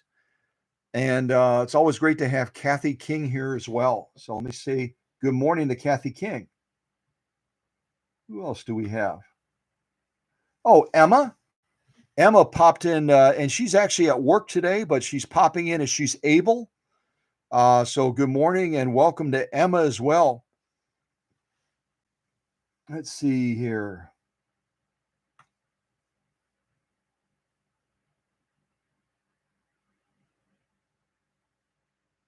Scrolling.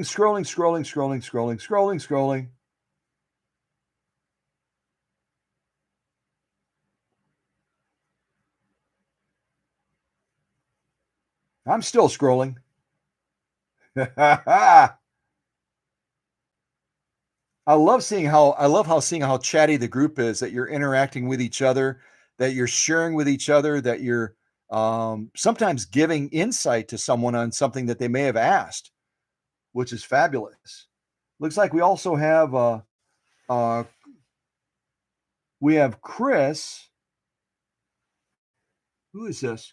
Is it Chris B from Ontario, Canada? I think that's what it says. Oh, no. I'm on Minute Maid. It doesn't say, you tell how far my laptop is from me. It doesn't say Ontario, Canada. It says Oconto. Chris from Oconto, my old stomping ground. And it's funny as can be. I got a call yesterday. It came from out of state. And I learned that the person that was talking to me on the other end was not from that state anymore. It was one of those folks that keeps their number when they move, which I get. And they were parked right outside of the old workshop. And they were contemplating whether to go up and ring the bell. And so being the sassy guy, there I am. Being the sassy guy that I am, I'm like, yeah, go ahead and ring the bell. I think that'd be a great idea. And then I finally confessed to them. I said, I'm not there anymore. My workshop is closed down. I'm relocating to a warmer climate eventually. And so I'm not there. There's new people there that bought that location. But if you want to try to take your sewing machine up to them and just kind of like, I don't know anything about sewing machines, that would be fun. I think you should do that. I think you should do that straight away. That would be funny. But yeah, that was right in Oconto, about 5 hours from where I am right now. So yeah, I couldn't be of help to this person, and that's okay. They'll find help somewhere else, hopefully. And that's it. So Chris and Candido were the last ones that I see in the live chat right now. Chris from Oconto. I don't know who Chris is. I'm not sure who Chris is in Oconto, but it's great to have you here.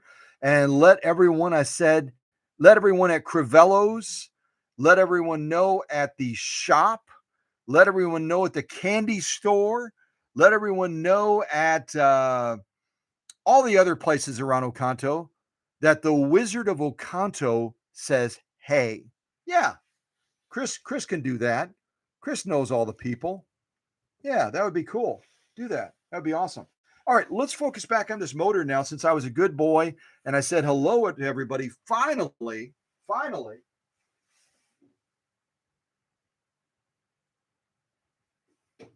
get another swig of Diet Coke here. So concentrating on the motor that we're looking at right now, there's a number of things you want to be looking for. Okay.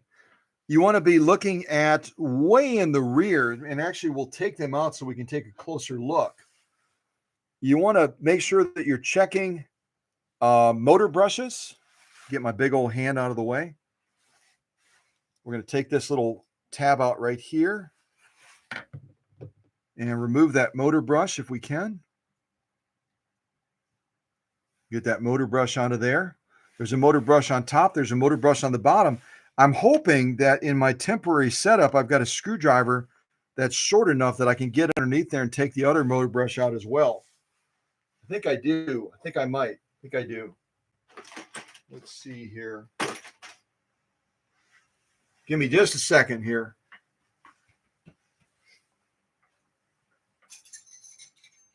Yeah, this one should work. This should work, hopefully.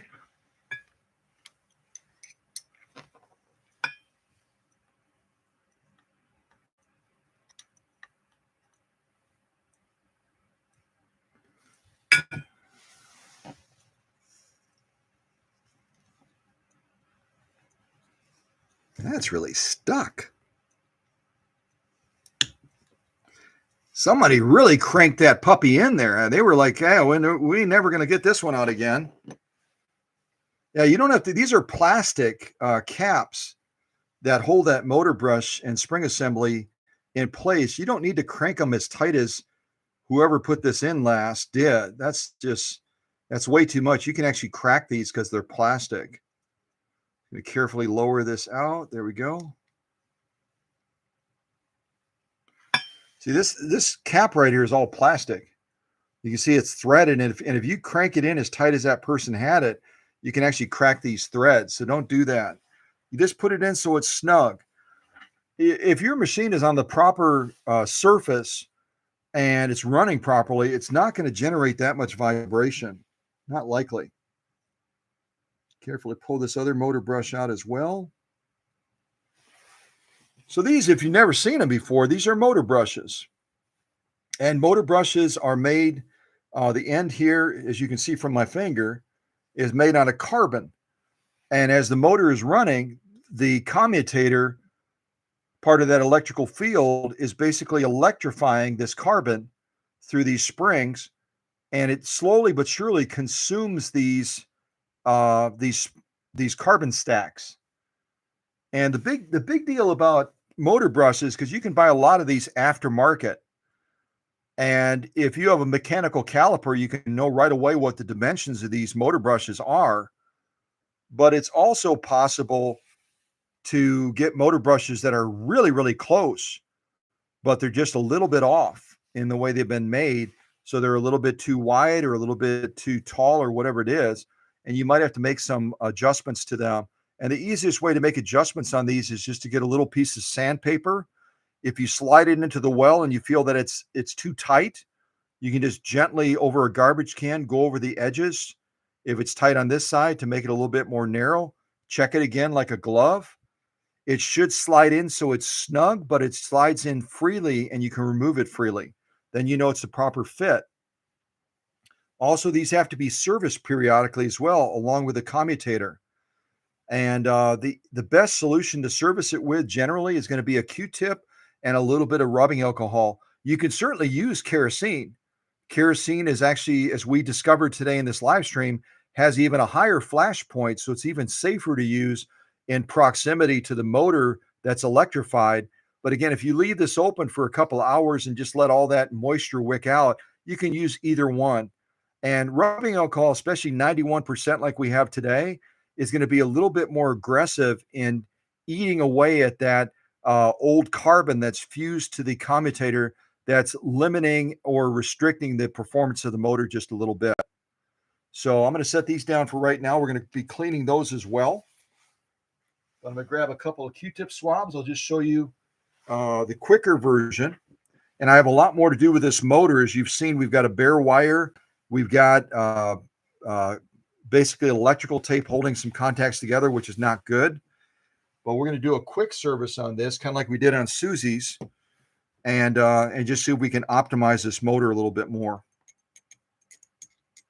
So I've got some, basically this is just 91% rubbing alcohol. Put a couple drops on both sides of the swab. First thing we'll do is we'll clean that commutator.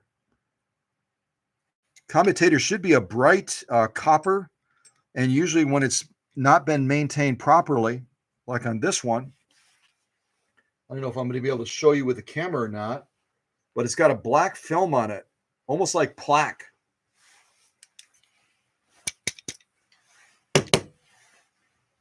Yeah, you're not going to be able to see it incredibly well, but see, I'll show you what I can show you. Way in the back there, you can see a little bit of a gold, but you see a lot more black. Let me see if you can see any of that in there, maybe. Maybe not. We'll bring this other light in too.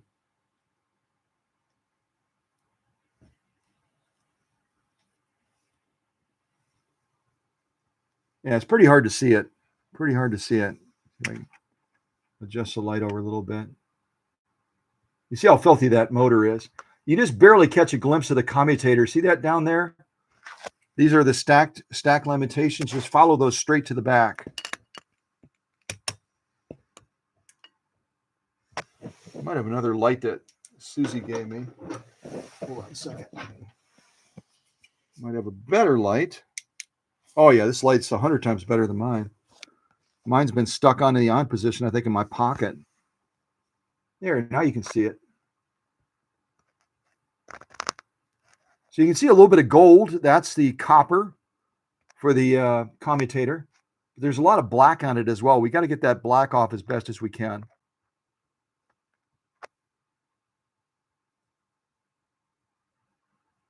Yeah, you kind of see it. All right, let's go right over here. So we just dampened this this Q-tip swab. We're going to be swabbing off that commutator. And again, as you're rotating it so you can get all edges of it, just be mindful of the wires that are coming off of there as well. You don't want to be rubbing the wire against that metal. So what I do is I'll probably come from the top and just make sure those wires are kind of clear of this so I can rotate it, kind of bring that swab down. You can't see it, but that swab is against that commutator now. And then with a little bit of pressure of the palm of my heel, a little bit of pressure of the palm of my heel, and then turning the balance wheel at the same time, I'm basically swabbing all sides of that commutator.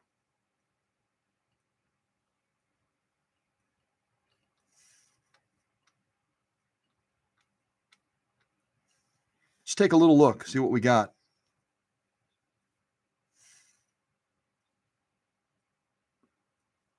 And that's all a combination of dirt, oil, and then also old carbon from that carbon stack on the brush.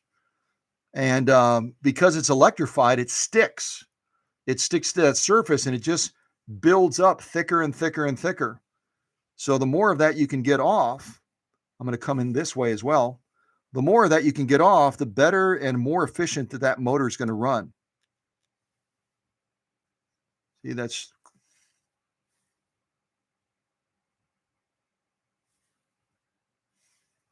just rotate it a little bit more. Clean from the other side. We haven't gotten all filthy yet.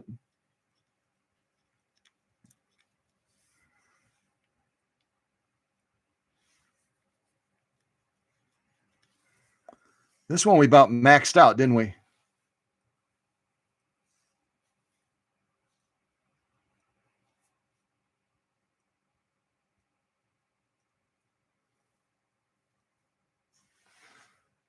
So you just keep doing that. You keep getting a fresh Q-tip swab and just gently turn that balance wheel so you can get all sides of that commutator.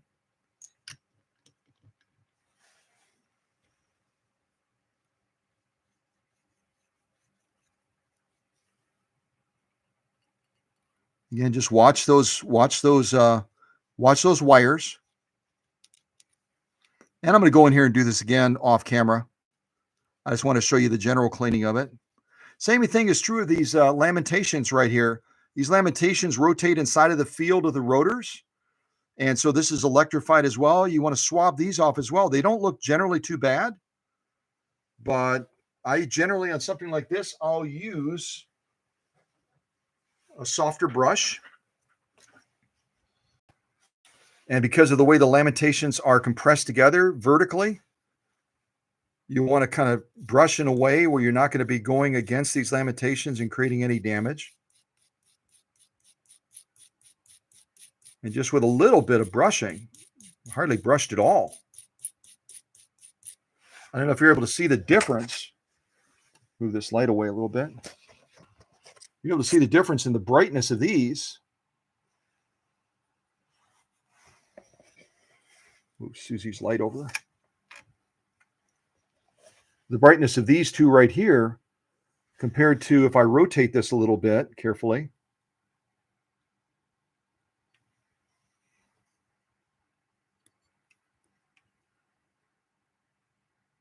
There, you can see on these in particular, you may not be able to see it in the camera, but these have like a yellowish, they almost look like a smoker. And I don't know if there was a smoker with this machine at some point or not, but again, the motor acts like a vacuum cleaner. It sucks all the environmental stuff in. And so if there was nicotine in the air, that could be nicotine on there. But the whole idea is these lamentations, in order to work effectively with the stators and to power the motor at the maximum, you've got to get them clean. And yes, you can put a little drop of rubbing alcohol on here as well. Again, just be real careful of painted surfaces when you're working with rubbing alcohol. Be very, very careful. I'm going to put a little tiny little bit on there and there. And then we'll just gently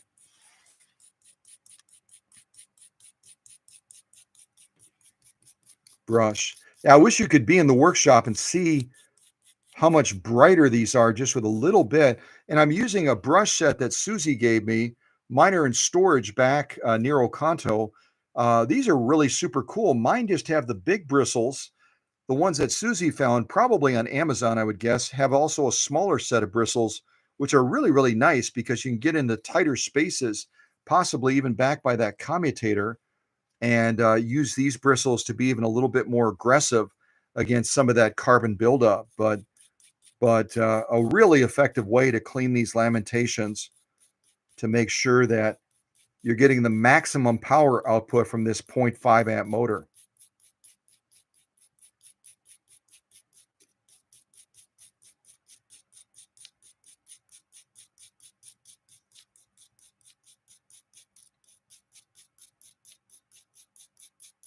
And just be careful on these edges because coming off of this part of the stator assembly, there's little tiny wires that feed underneath these lamentations. So don't get too close to the edge with something like this, or you might break one of those wires.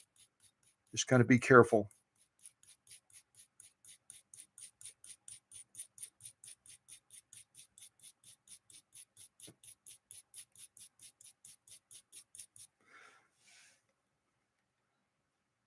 Also on this, these are all wires here. This is a wire bundle right here. So you got to be real careful with these. I would probably recommend some rubbing alcohol and then just gently swab them kind of to the outside and get some of that oil out of here as well. And then on the inside of here, just going to take a look at that.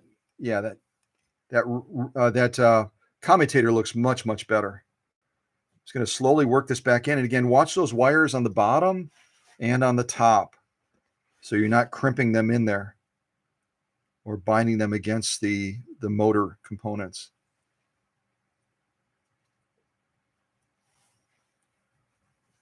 Yeah, that's good clearance. Now, the other thing you can clean on top of that is you can clean the inside of this stator assembly as well. On the inside, it might be a little bit hard to see, but there's copper contacts that join together the stator assembly right here all the way around. So this is, again, a brush opportunity. There's no thin wires on the inside of here, so you can work that in there. and clean the inside of the stator assembly as well, because that's all going to be part of that magnetic field that the electricity drives the motor by. So we just kind of swab over that a little bit. Again, you could apply a little bit of rubbing alcohol. And what you want to do as a follow-up, and I do this when I do a complete service on a machine, after you've broken loose all of the junk that's stuck to the inside of that stator assembly, always go over it with Q-tip swabs to make sure that you get all of that residue and junk off of there. Because just breaking it free is not going to do the job by itself. So what I do now is I grab one of these swabs, I'll put just a couple little drops of rubbing alcohol, and then I'll wipe over that area that we just cleaned with the brush. Clean over the inside of that stator assembly. Get all of that residue and junk off of there.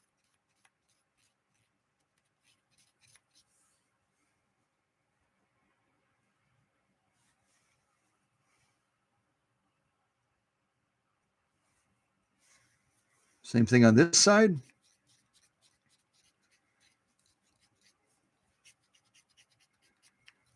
Same thing on these copper joining points here. Get that all swabbed off as well. You can see right away what we're getting out of here with very little effort.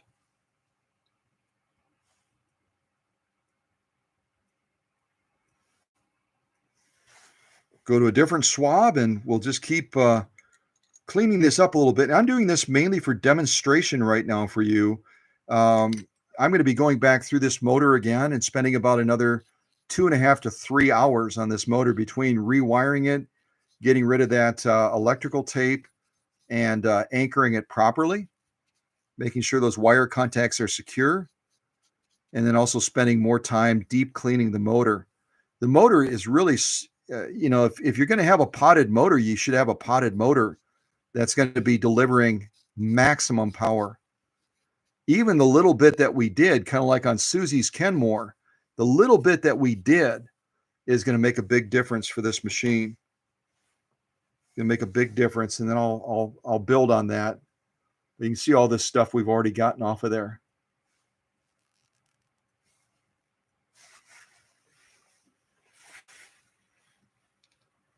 And also, when you have the motor assembly out, this stator assembly, that make a general inspection of these stators.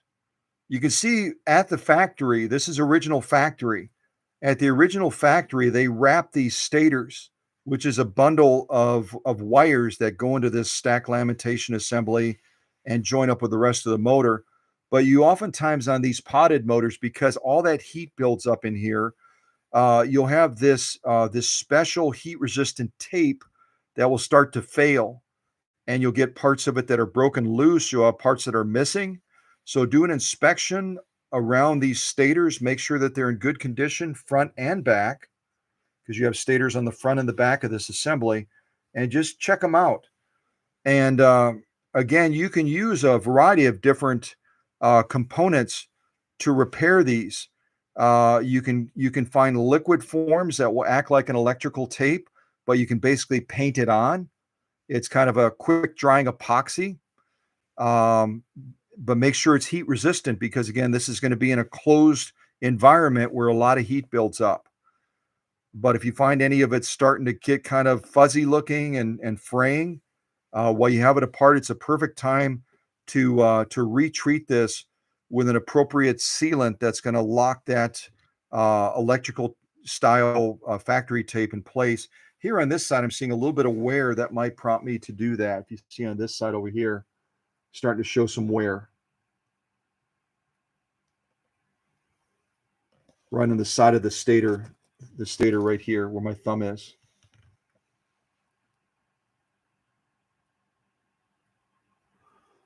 And it's better to catch it early on than to let it continue to break down, which it will.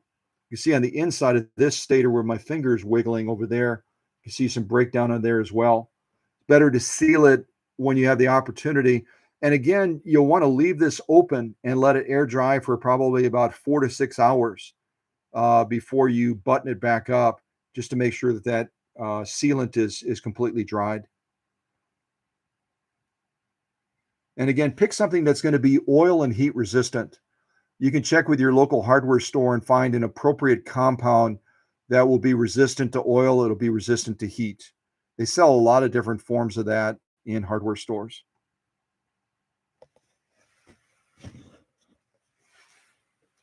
All right, so we're going to button this back up for now, and then I'll be back in here later. Again, watch those wires as you're sliding it back into position.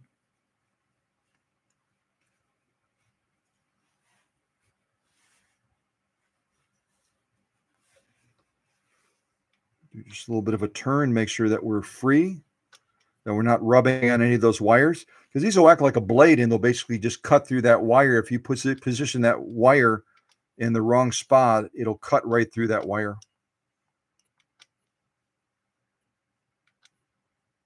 Nice free turning, so we've done a good job. I'm going to put those bolts back in just for now, but realize I'll be taking all this apart again to replace that electrical tape with a permanent solution.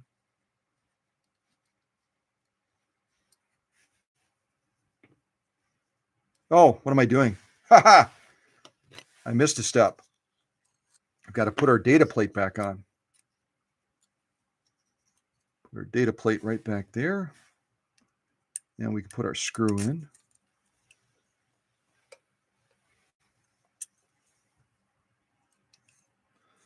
And it doesn't hurt to hand tighten them initially, just kind of get them threaded in a little bit.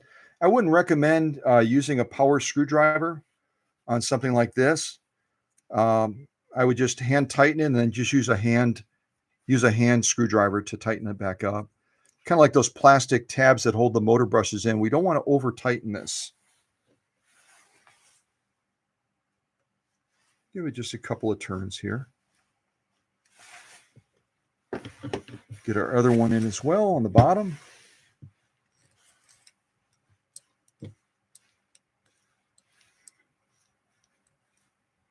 And just realize this is a quick version of the workshop service. If your 201-2 comes into the workshop, I'll do all that you've seen and a billion things more, especially to this motor. Motors are so important to me. I want to have that motor leaving the workshop stronger than when it left the factory. And so I spend a lot of time on motors, usually about 4 hours. Unless it needs a repair, then it's going to be longer.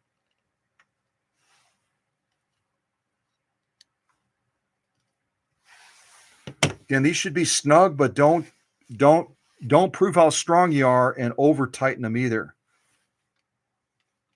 Nice smooth turn, beautiful turn. It's so much it's hard to believe, but it's so much freer now.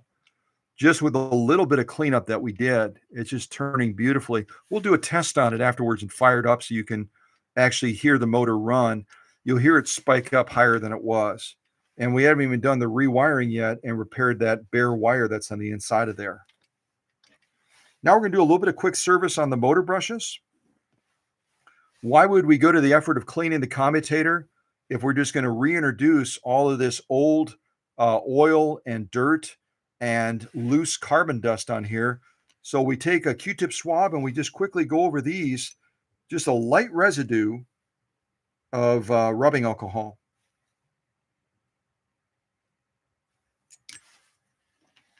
You just gently swab them one direction. So I'm holding the spring like this. I'm going to swab it up. Swab it up.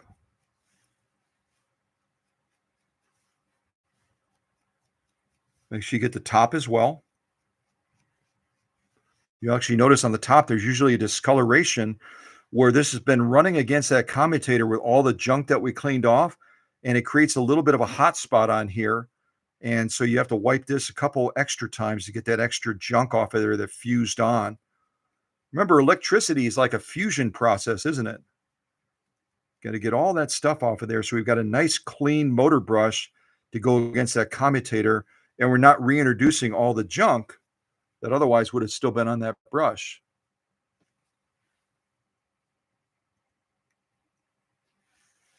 Yeah. Grab the other brush. We'll do the same thing.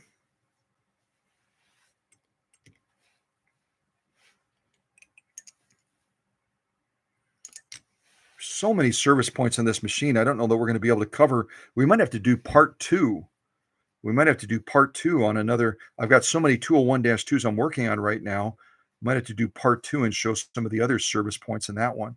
But I'll try to cover the main ones so that it's a resource to you.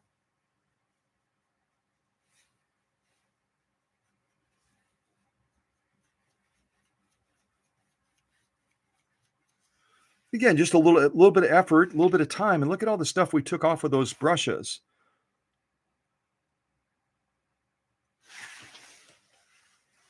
Now we're going to go ahead and slide our brushes back in. But before we do that, we've got to check something. And this is the calibration process that I talk about. It's really, really important. When you slide that brush back in, number one, if you bought an aftermarket brush, make sure that that brush is moving freely but doesn't have excessive movement inside of that copper chamber. There's a copper chamber down inside of there that this brush seats into, and then it rests against that commutator. And the reverse pressure is this spring with that cap on pushing down. Right now, we're a little bit weak.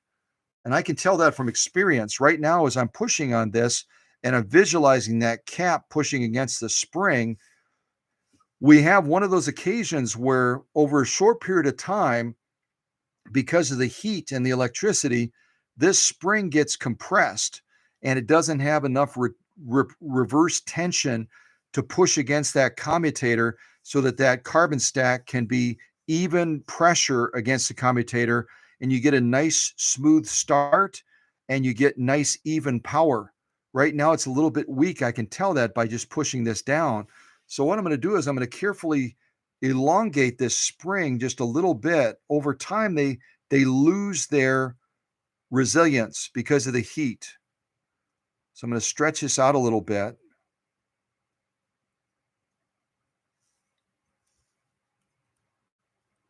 Slide in again and just kind of do a quick little check. Here, that's better. And the way you can tell that, if you want a visual, as you're looking at that spring, you can see visually that that spring is, right now it's all the way to the bottom of the channel. It's resting against the commutator, and the spring that's sticking up, I'm not used to Susie's mechanical caliber, but I'll do my best to measure it.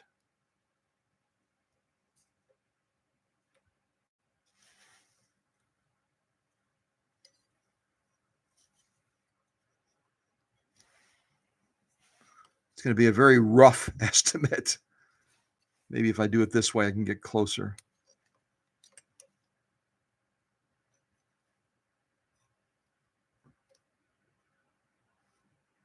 I'm going to eyeball it. I'm going to eyeball it and then adjust the caliper accordingly, just because it's kind of in an awkward spot. And I could try to put a screwdriver. Probably the easiest thing would be to put a screwdriver, a smaller one.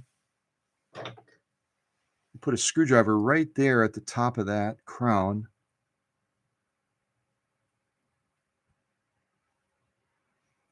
And then I could get a more accurate measurement possibly if I don't drop it.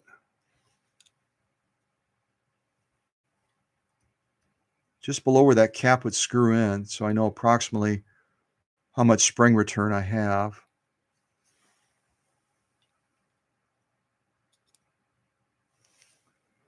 So you're looking at probably, oh, Susie's doesn't go in millimeters, or does it?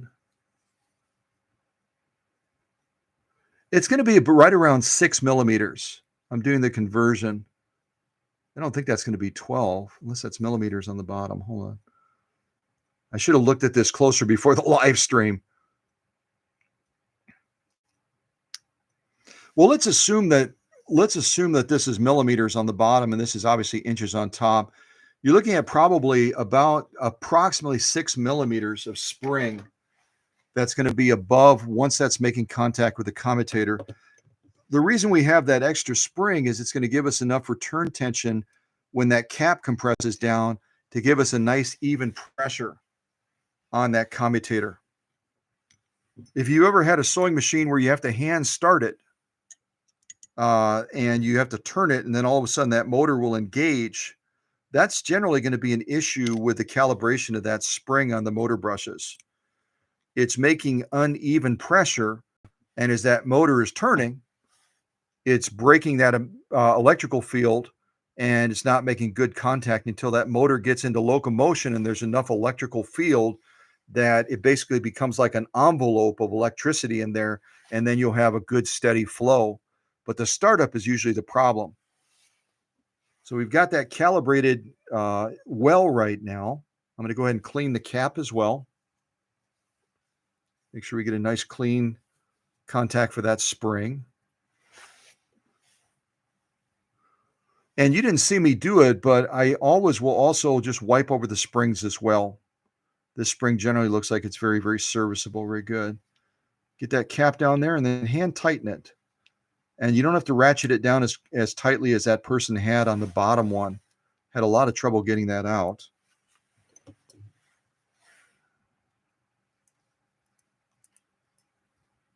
There we go. That's plenty tight. Do the same thing with the bottom one. Clean this one as well. We've already done that, but I'm going to wipe over that spring just a little bit. This spring looks like it might be a little bit dirtier, which makes sense because it's on the bottom, right? As that motor's turning, a lot of that junk is going to work its way down, gravity and all that. So that bottom brush might need just a little bit more attention than the top one. Checking the calibration on this is a little bit more challenging because you're doing it upside down, unless you tilt the machine back, which you can certainly do.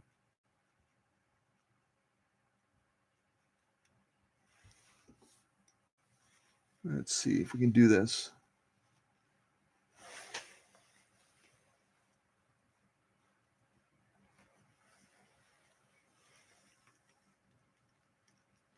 It sounds funny, but I usually close my eyes when I'm doing this. You can feel the contours and you can feel the movement of the motor brush easier, and it's sometimes easier to get into that space. The other thing I didn't do for you, and again, I'm not as familiar with Susie's caliper.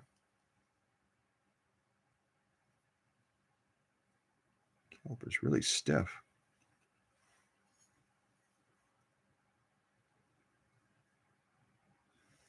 So giving a quick caliper measurement so you know the brush size.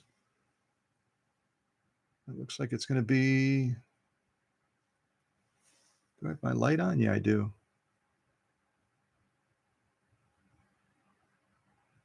8, 7. It's going to be right around 6.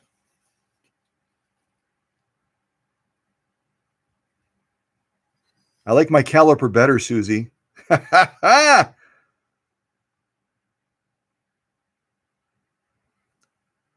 So these brushes are measuring out with Susie's caliper right around 6 by 7, 6 millimeters by 7 millimeters.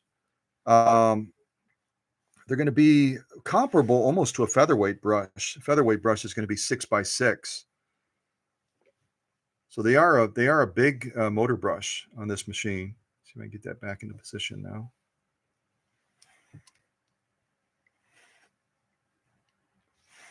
Yeah, I can already tell that this spring is going to be too short.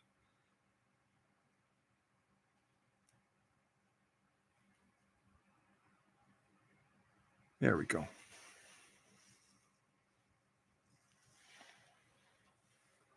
And I didn't specifically say it, but the opposite can be true also. It's kind of like oiling a machine. More is not better. So if you're saying, Scott talked about the brush needing to make constant and even pressure against the commutator to run at peak performance and to run well. That's absolutely true. But you also want to not overextend the spring, because then it creates too much pressure against the commutator and it actually creates drag on the motor. So you have to get that good balance of even contact against the commutator as that brush is flowing over the commutator in the operation of the motor, but it doesn't need to be excessive. Otherwise, it'll actually create binding on the motor and slow the motor down. So just keep that in mind. It's a balance factor. It's a balance factor.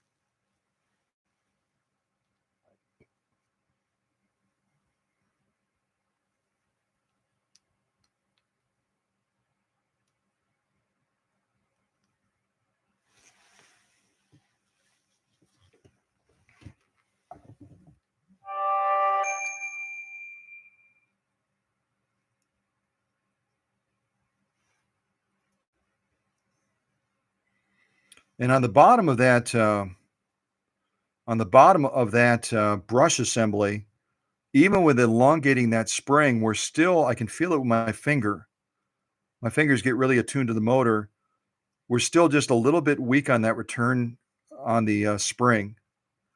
So I'm just going to pull it back out again and just adjust it slightly.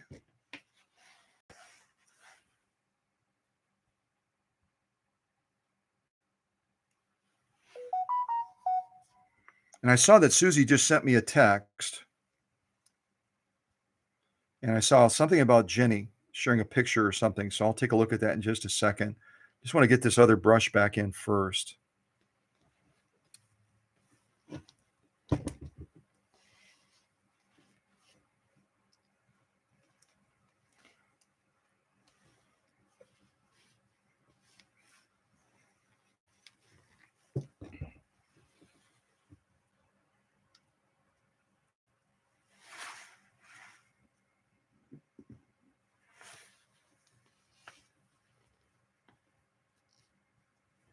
Cleaning that cap as well. And I know it sounds like a silly thing to point out, but as you're screwing this cap in on the bottom, just remember you're upside down, so you've got to turn it the correct direction to screw it back in. Otherwise, you'll kind of like getting it out, you'll be turning it the wrong way.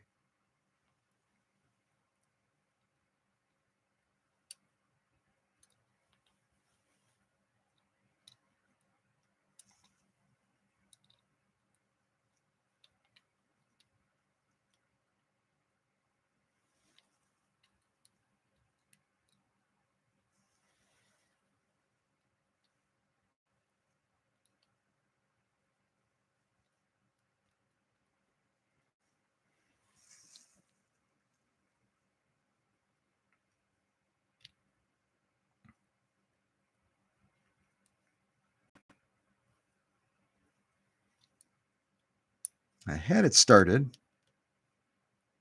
There we go. It's a little bit challenging on the bottom one because you've got that spring pushing against it as you're trying to screw it in.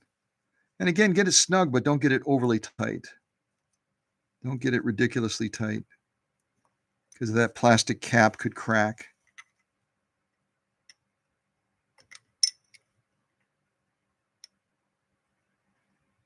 It's going to show you something on the side of the pillar as well, which is a telltale sign of past problems with this machine and why someone ended up trying to rewire it. I'll show you on the inside here of the pillar. If you look right there below the motor where my thumb is pointing, you see all that stuff stuck to the pillar just above the electrical field. That's melted. That's melted, basically coating from the wire, the old wire, where that wire was probably grounding out on the metal pillar, and it actually caused that to melt down. All of this can come off. That's all basically melted rubber. You see right on the inside right there.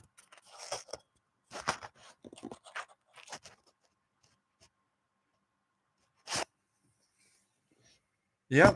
If you look at a machine carefully, you can tell all kinds of things about the history that it had, like probably almost burning a house down. So, all right, let me take a look at the message real quick, and then we'll fire this up and give a listen to the motor after we did kind of a quick service on it and just kind of tidied it up a little bit and see what impact we brought to it. So,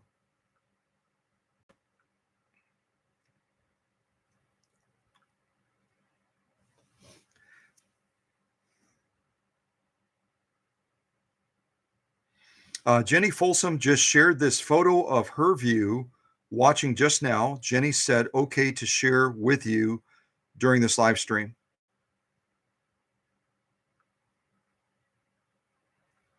Oh, very cool. So she has a monitor.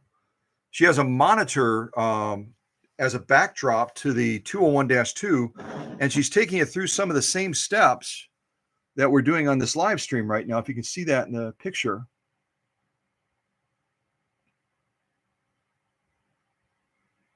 That's Jenny's Rolls-Royce of singers. There, it's finally focused.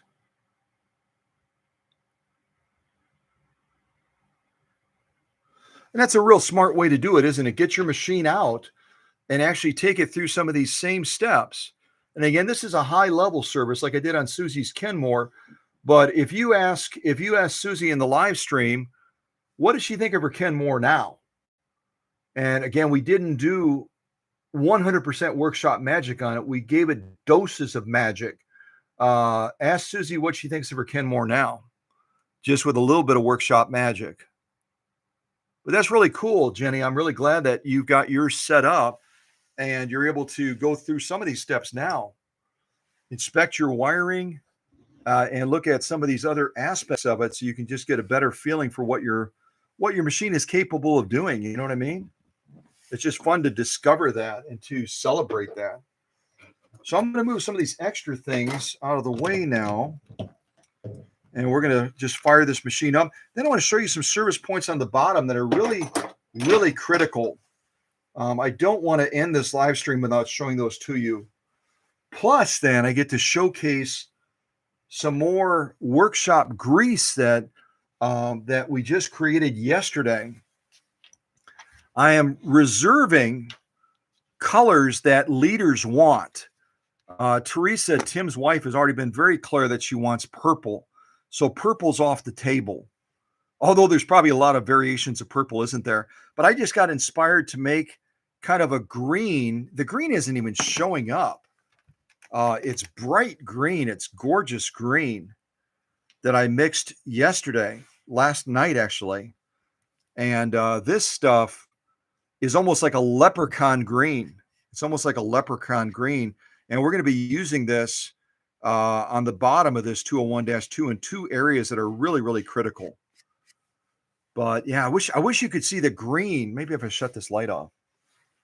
I wish you could see just how cool. It's not booger green. It's not booger green. It's really, Susie saw it. It's a gorgeous green. It's such a pretty green. But I know that Teresa wants purple. Maybe Jenny wants a particular color. Or Christine from Canada, maybe she's got a favorite color. And then we can mix up more varieties of the workshop grease, but give it a specific color to that leader so that leader can say, I've got my own grease. I've got my own grease. Yeah. Yeah. I wish Susie, it's not showing up. I don't know why it's not showing up. It's such a pretty green. Yeah. Lighting never works exactly right. But at any rate, I'll throw that to the side for right now.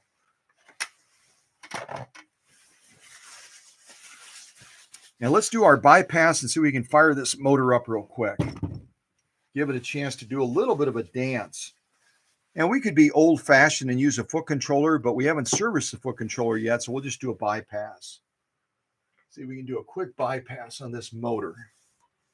So again, if you're doing a bypass on your motor, if you're looking at a 201-2 like Jenny's, like this one, or you're looking at one at an estate sale or somewhere else, and if the people will let you do it, you can easily do a bypass if there's not a power cord, so you know if that motor is going to work.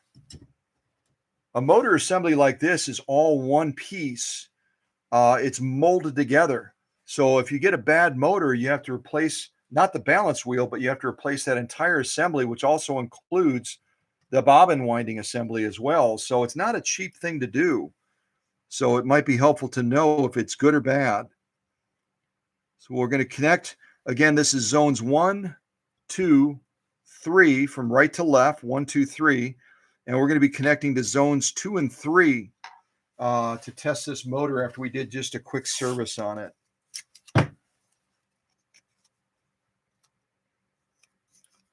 And knowing that there's a bare wire, I normally wouldn't do this, but that bare wire is not touching metal now. It will eventually. And so I feel safe in doing this.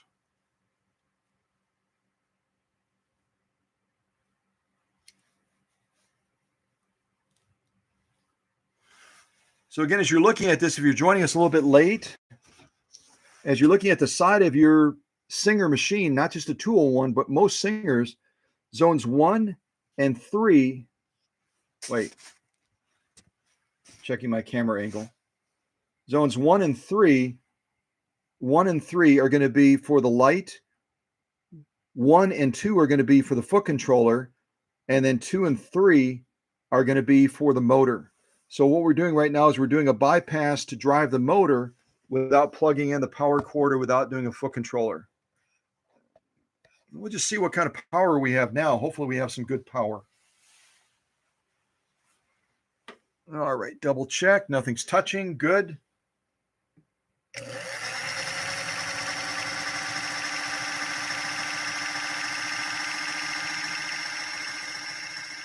Now, any of you that were in the live stream earlier, you can tell straight away. You can tell straight away that not only with the calibration of the brushes, the general cleaning of the motor, and the things we've already done, this sucker is spinning up much faster than it was before, and it's got a lot more drive and a lot more power. Check this out.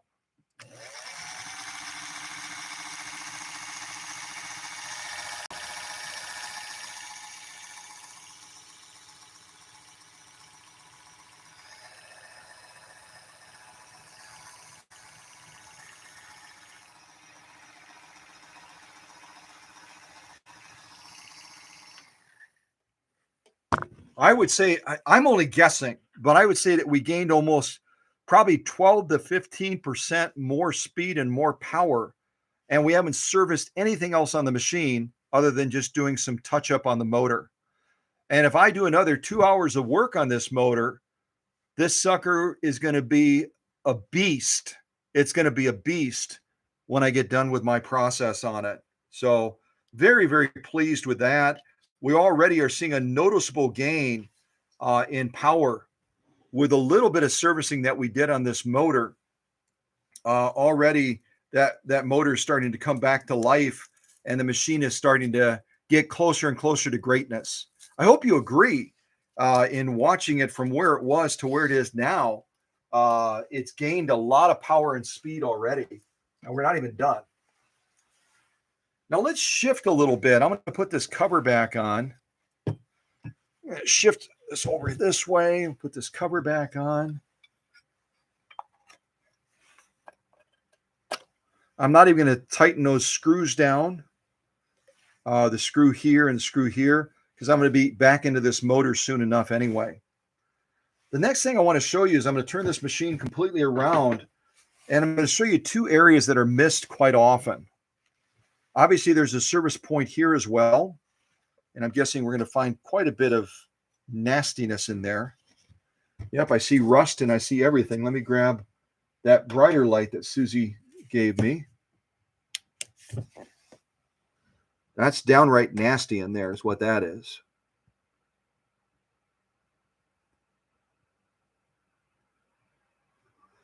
So this will be part of the service process as well. A lot of people will just lubricate it to death.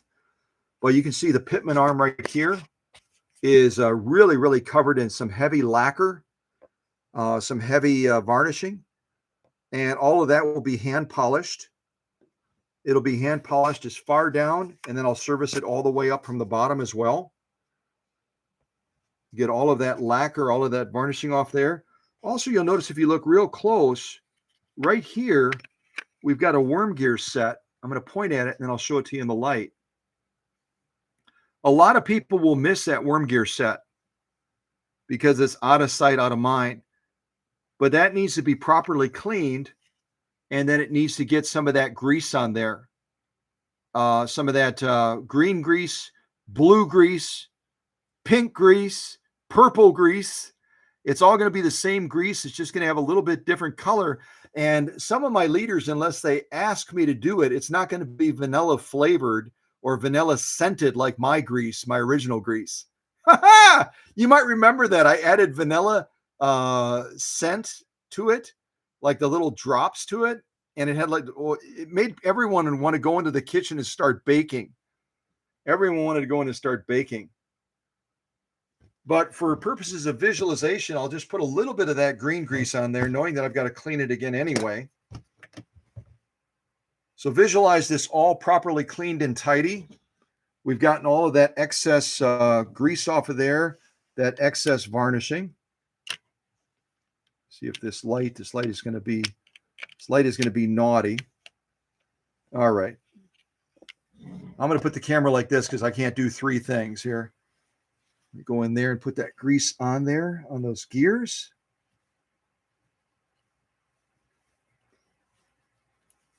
This is only for illustration because it's going to be cleaned off again anyway when all that varnishing is removed. But I want you to visually see where that grease is going.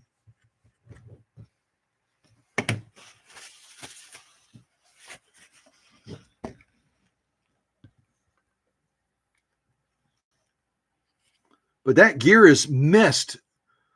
I can almost guarantee that the sewing vacs are definitely not going to service that. They might now that they've seen this video, or this live stream, but you can see where that grease is applied right there to those worm gears.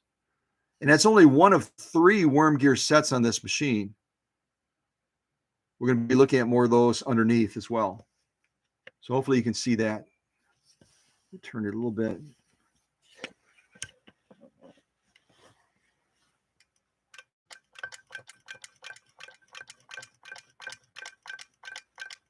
Yeah. So I just want to show you where that grease goes. And again, it's kind of just for illustration purposes. I'll close that panel for now, and I'll be circling back to that to do a thorough cleaning of that, get all the varnish off there, all the buildup.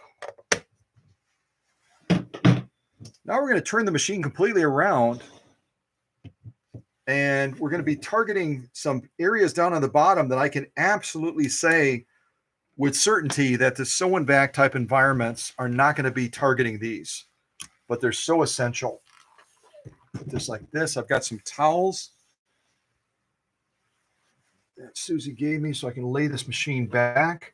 My pillow is in storage right now. A lot of my little pillow that I always cradle the machine with back when I do that. Push that a little bit further back. Need a little bit of space in the front.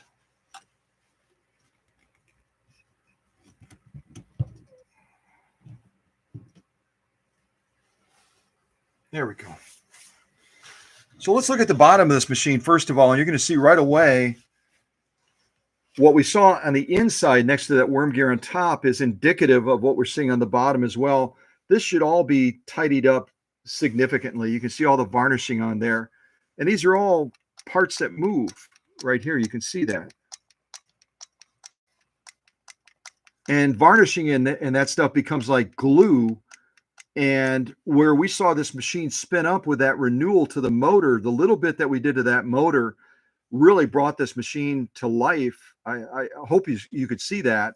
But now we need to target the bottom because the bottom is one of those areas that oftentimes is overlooked. I've talked to other restorers about that, especially with the potted versions, and they'll talk about they've done all of their servicing, but their motors, their machine is still running slow. And I'll point out some of these areas on the bottom, and a couple of restorers that have been doing this as long as me or longer have said, I did not know that those were serviceable areas. Kind of scary, isn't it? I did not know that those were serviceable areas. And I'm like, they've got screws. One would be inclined to be curious and take the screws out and see what's underneath, but they just never did it. They never did it. And there's a lot down here that can affect the performance of that machine dramatically. Hopefully we can get at those areas and give you an appreciation for how critical they are. So we're going to start taking this screw out right here so that we can remove this pedestal foot, and then we're going to move the other pedestal as well.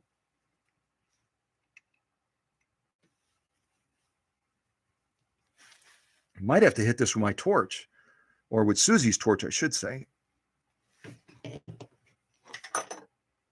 Also use an appropriate screwdriver. I'm not getting the leverage that I need. There we go.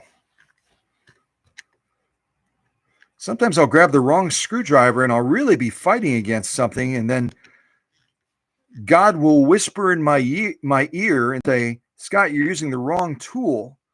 Get more leverage, more length, and you have to use less force. So that's where I say sometimes a teacher, always a student. Always a student. We always learn, don't we? And if you weren't part of the live stream in the beginning, you'll have to check out where I was setting this on fire. I was setting it on fire, and probably Susie was going, oh my gosh, why did I ever give that to Scott? There's one more screw on the bottom. It's really a booger to get to. Hopefully I can get to it. We might have to level this out. Grab some more of these towels. Actually, I've got a better idea. Grab one of my tape rolls. I think this will work. I think this might work. Now we got the machine kind of balanced. If you can see what I've got my tape roll in the front. I've got the towels in the back, and we've got the machine kind of pitched back a little bit right now, don't we? And I can get at that bottom bolt that's on the bottom. A little bit tricky to reach. It's even more fun when you try to put this back on. It's kind of entertaining. Hopefully nobody stripped this screw out.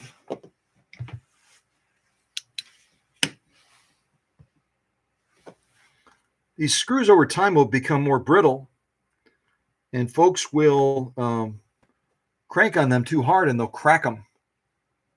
Hoping we can get this other screw out. I'm going to heat it up a little bit so I don't have to apply as much force on it and not damage it. See a little bit of smoke, it's okay.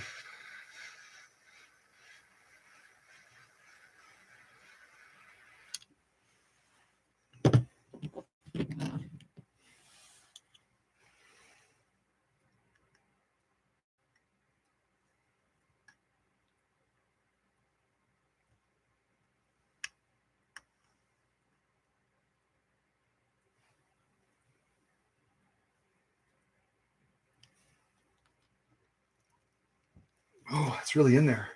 Oh, let's see.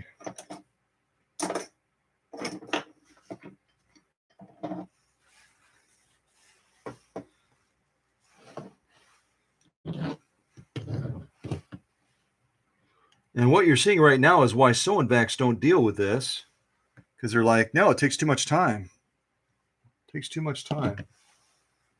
Let me see if I have a, I don't know if I brought any inverted screwdrivers with me. That would be ideal.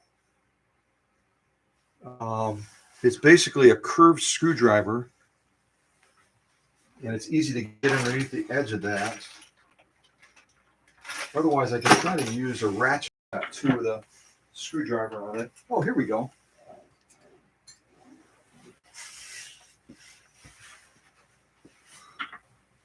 This is called an inverted screwdriver. If you've never seen one of these before, what it allows you to do is it allows you to go underneath the edge and turn the screw like this instead of trying to turn it like this in an awkward position. This sometimes will get the job done. Let's see how this works.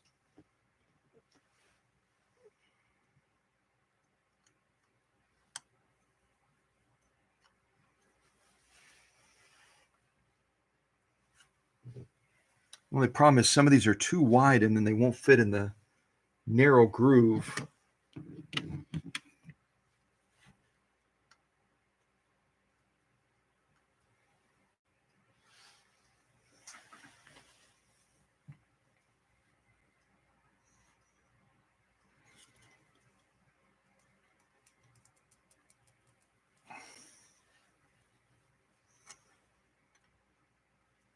Sure that's actually turning. I think it is.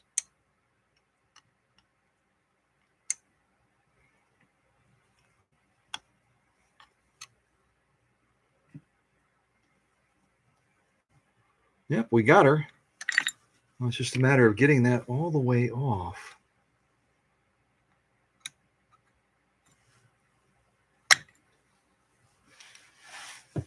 Now we can use a regular screwdriver more easily.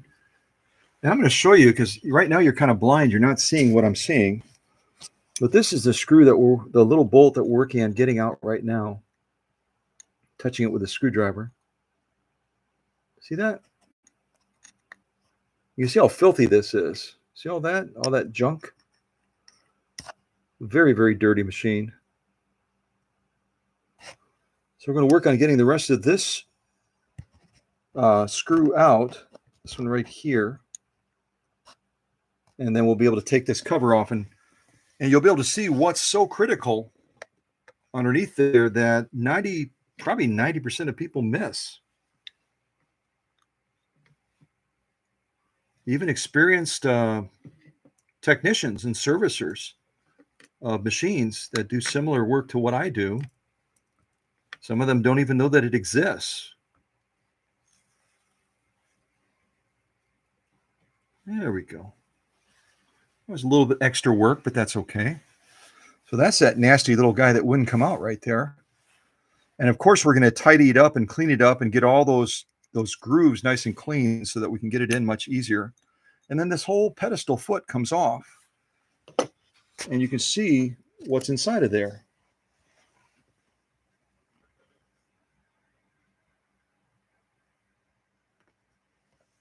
Very essential right off the lower drive shaft. And these are interlacing worm gears right there that right now are little or nothing is creating a cushion between those as they're turning.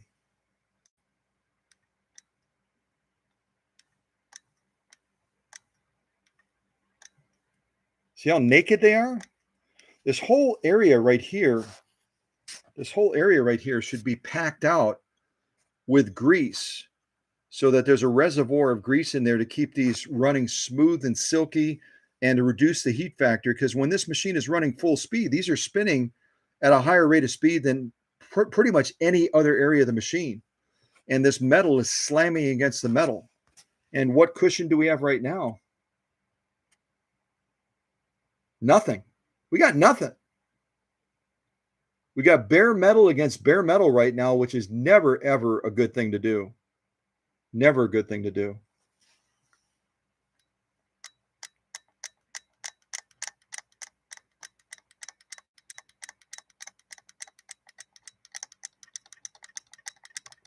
So this all has to be tidied up. This is a combination of brush polishing, hand polishing.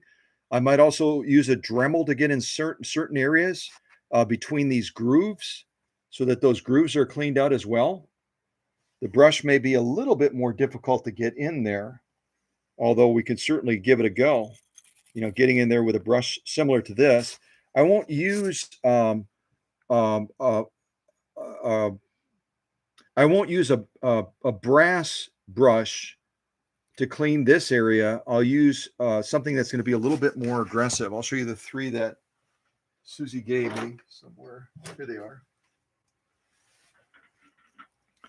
So we basically have, we have copper,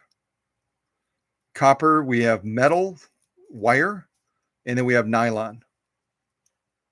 And on an area like this down by these worm gears, we're going to be using this wire one right here to clean out most of that, along maybe with a drill tool as well. The whole idea is to get those nice and clean so that we can then get grease in between them and cushion the blow of that metal crashing together. There's so much work to be done here. There's no way I can cover all this in the live stream. There's no way. But I want you at least to get a vision of what we're working towards.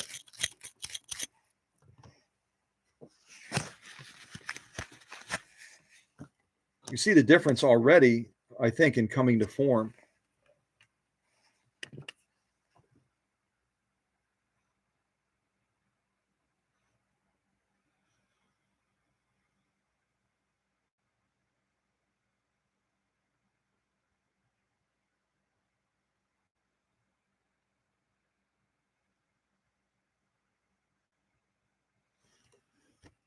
And then ultimately what we're going to be doing once that area is completely cleaned up and all of that varnishing is removed and all the dirt is taken out of there, is we're then going to be moving into the phase of packing this out again with a proper grease to cushion those gears from slamming together as they are right now. Probably can get some of this area done now.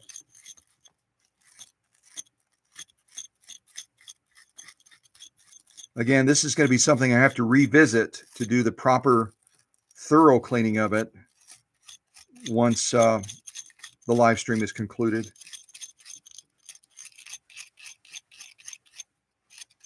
See all that?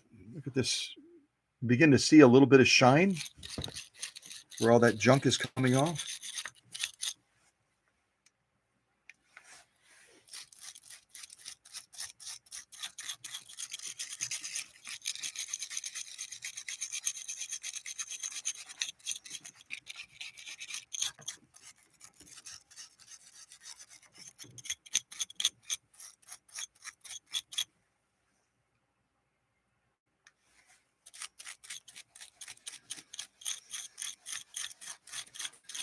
As you get an open spot, if you can see the open spot, you've got 2 set screws right here that control machine timing. They can loosen over time. So as you get an open spot like this one sticking out right here, you just want to do a quick check to make sure it's absolutely tight. Kind of come from this angle and just put a lot of pressure. And this is one that you do want to tighten as tight as you can possibly get it. Look at what we've already done to Susie's brush. Almost destroyed it with all this junk on here. It's just very, very nasty.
Probably going to make you seasick, rocking the camera.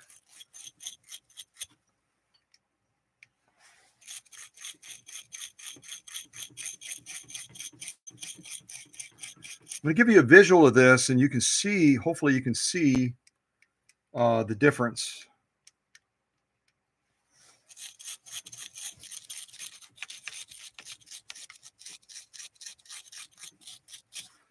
Okay, so I want to show you this again, the area down here, and then we're going to be packing it out with grease.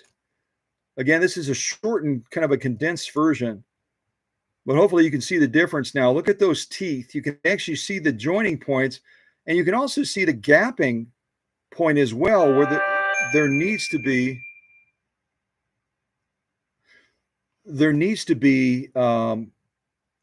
a little bit of a cushion in between there where the teeth are joining together.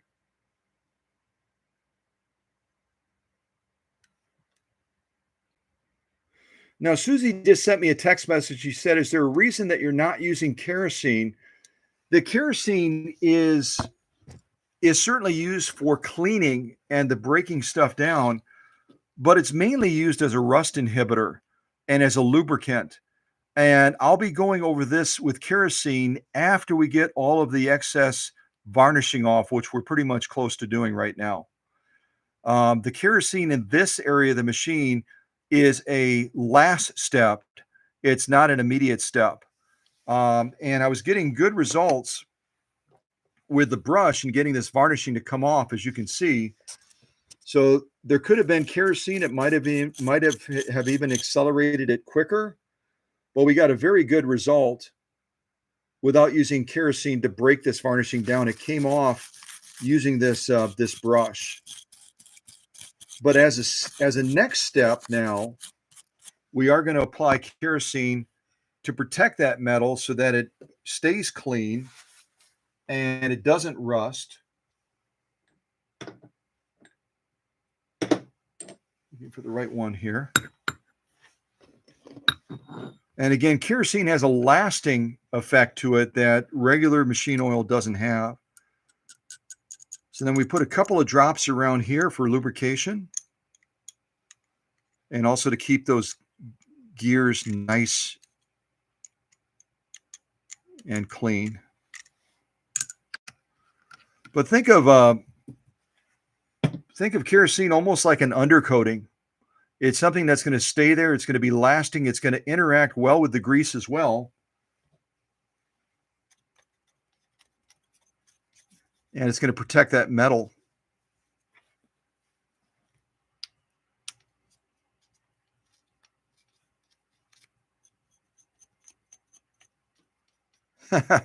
Good question, Susie. Good question.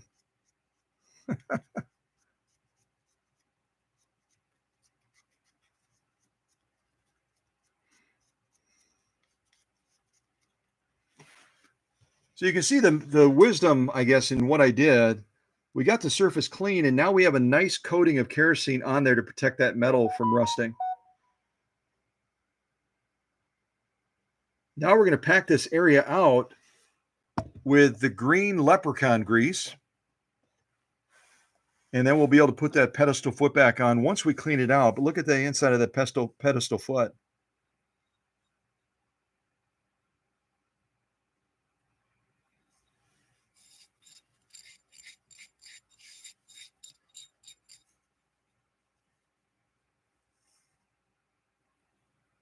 It almost looks like it's septic, doesn't it?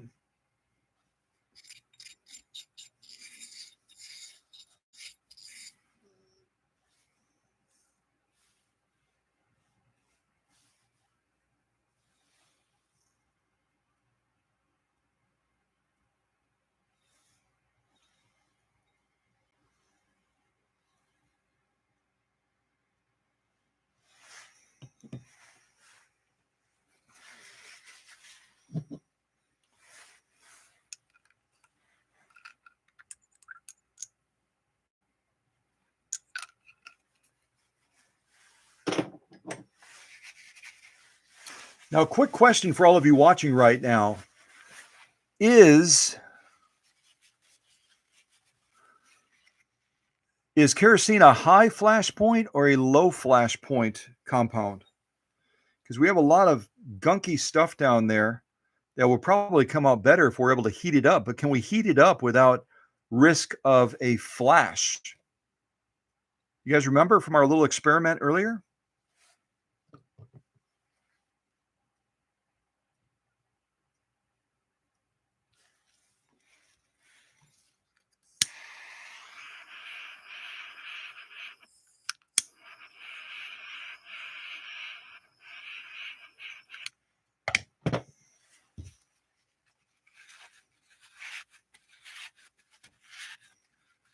It's going to be a high flash point. We can hit kerosene with a direct flame and it doesn't flash like the CRC or like the rubbing alcohol. So to Susie's point, when you got a lot of gunk, it sometimes is beneficial to apply some kerosene, but then also to apply direct heat as well. By applying direct heat, it's almost like heating up a dirty pan in the kitchen. It's going to help you to get that stuff off more easily than if you don't heat it up.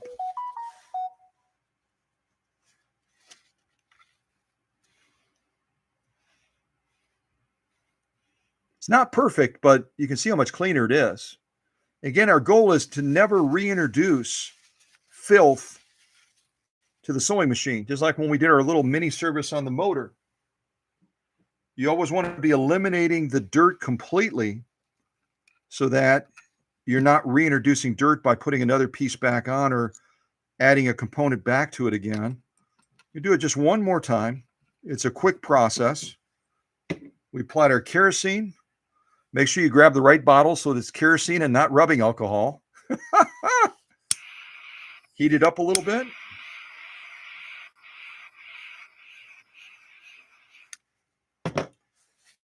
Take a cloth, stick it in there, and just go at it.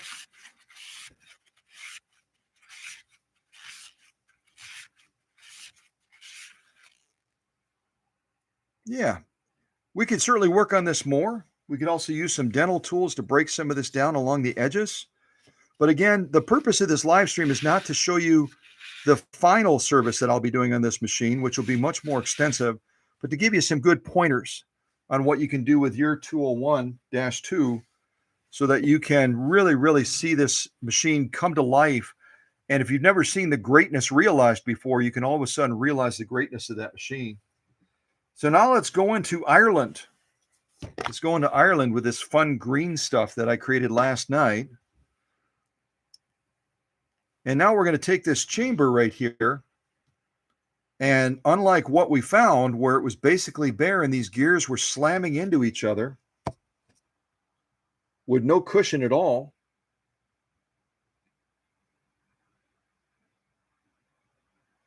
we're now going to give them the cushion that they so desperately want so that they'll be long lasting and they're not going to be prematurely worn. So we just pack it out with some of this special workshop grease. I used to always say pink grease, and now I have to say green grease. And then on Susie's machine, we have to say blue grease and soon purple grease. And who knows how many versions of this we might have. It'll be kind of fun, won't it?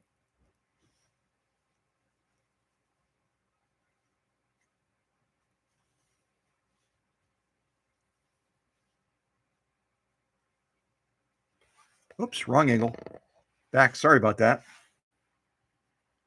Had a bad camera angle there.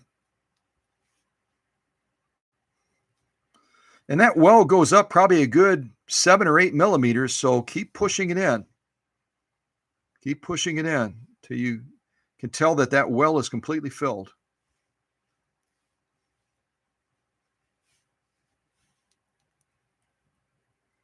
And there are some sharp edges on here, so just be aware that you don't want to be dragging your finger randomly over it too much, otherwise you might cut your finger.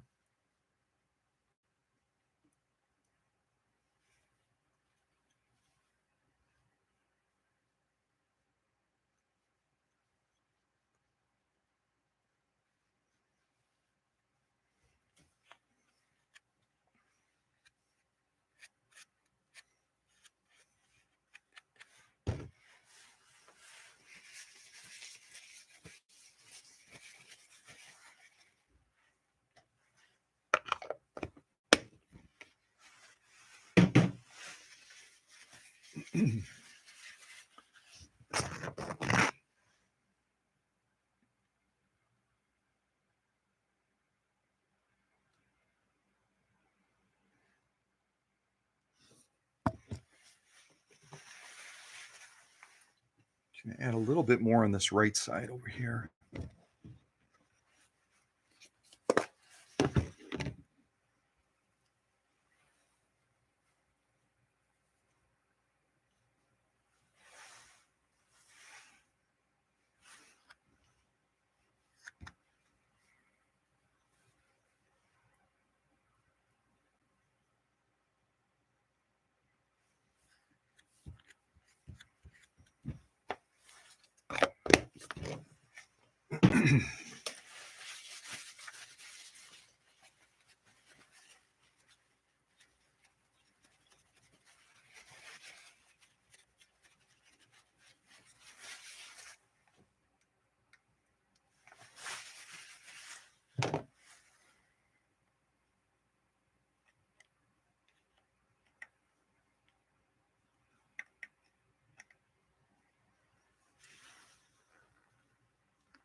And we'll just do a light brush on these.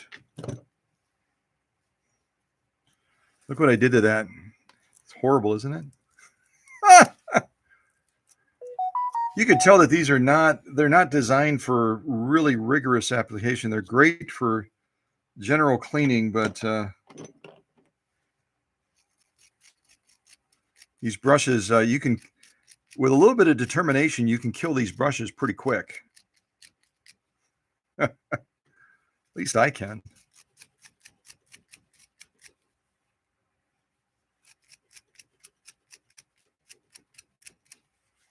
And we're just trying to clean those threads off of that bolt. So when we put it back in, it's going to screw in a little bit more easily.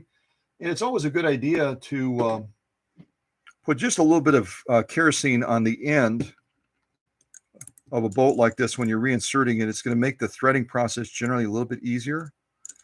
And again, it's going to protect that bolt with the lasting effects of kerosene.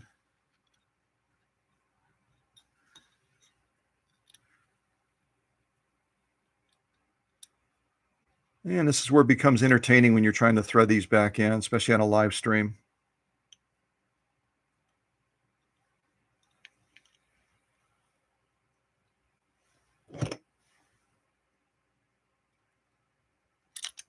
See?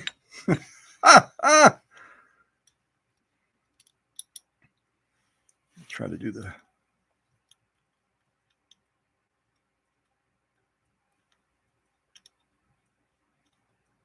Come on, be nice, you silly thing.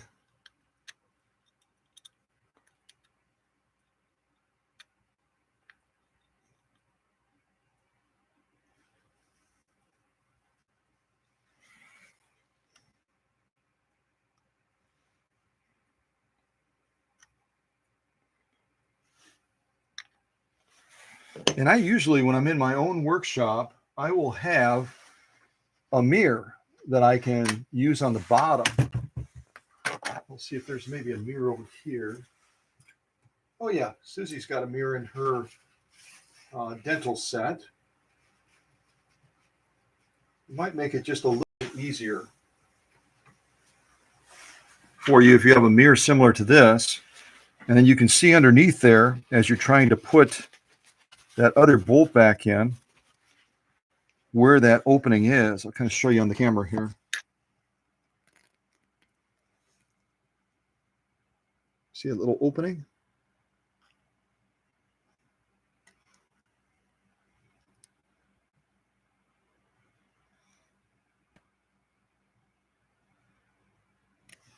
You get the idea.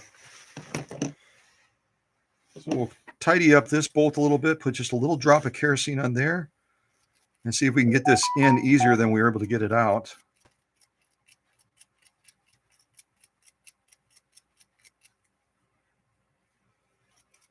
This is the one that was really, really tough to get out.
If this battles me too much, I'm going to step away from this and we'll go to the other side so we can get that one off. And we'll service that one. And then, like I said, this might have to be a 2-part live stream. There's so many other service points on this machine that I'd like to be able to show you that are essential. But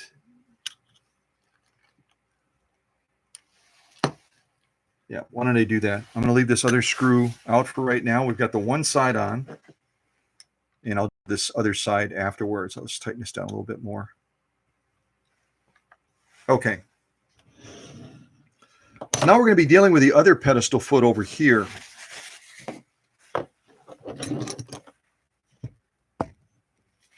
And this one is a little, I shouldn't say easy. I should say it's a little bit easier to get to. We've got a bolt on the top right there. And then we've got a bolt on the bottom to get that other one out. I'll take the one on the bottom first.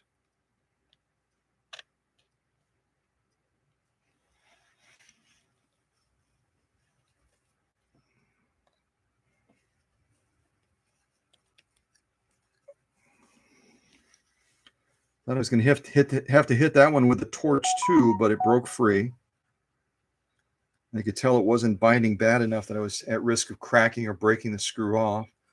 The last thing you want to do on the vintage machine is try to show how strong you are and force something when you've got that tiny little groove taking so much torque as you're trying to get that sucker out and then cracking the screw, because then you'll be looking at extracting that screw, which takes a lot more time than just a little bit of patience. Set that over there. See if this top screw is going to come out as easily and as nicely as the bottom one.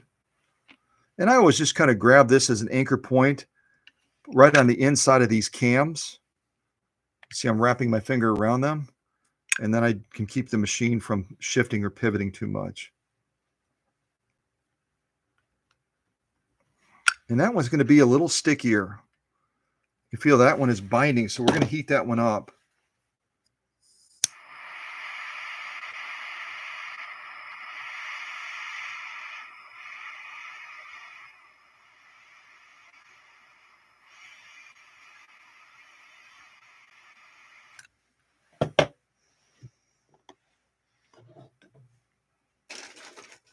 Also going to go to, this screw has gotten a little bit of damage. This screw's gotten a little bit of damage. You may be able to see that in the shot or not. Right on the top there, part of that metal is missing. So we've heated it up. Now we're going to use a little bit wider screwdriver so that we don't have extra movement on that screw opening there with the risk of making it worse. I'm even going to go with a wider one. See if this one might work better. That one's going to be a little bit too much. I'm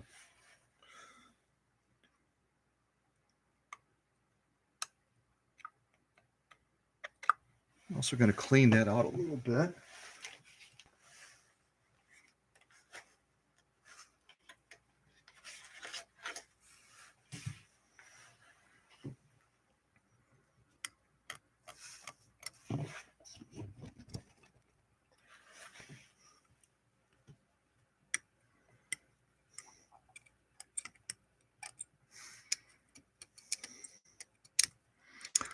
And basically just digging some of that extra varnishing out of that groove so we can hopefully get the screwdriver to seat in there a little bit more firmly. But this screw has had some damage to it, so hopefully we can get it out without too much fanfare. Heat it one more time.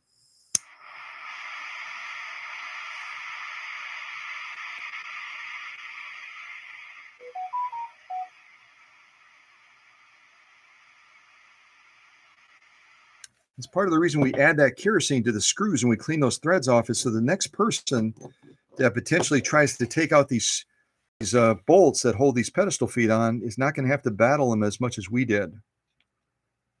Kind of a professional courtesy, isn't it?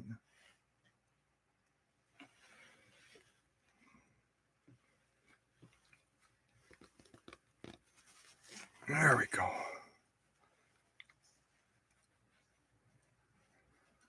A little bit of patience with this. As bad as it was binding, we could have broken this off or chipped off that thread point on the top, and then we wouldn't have been able to get a screwdriver in there. So patience goes a long way when you're working with vintage sewing machines, doesn't it?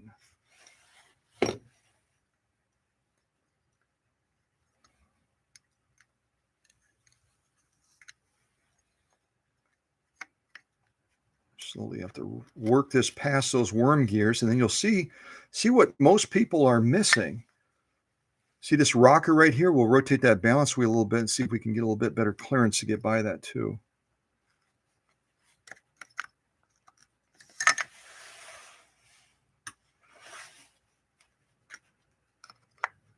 There we go.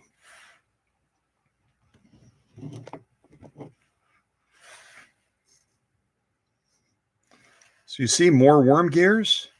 You can tell by the varnishing, and look at how dry they are.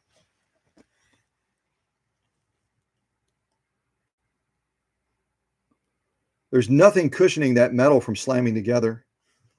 These gears are slamming together, metal against metal, and it starts to damage the gears and prematurely wears them out because there's no cushion. There's nothing at all to shield them right now from that friction and that viscosity, that speed. These are going to be spinning up as fast as the ones that we just took care of.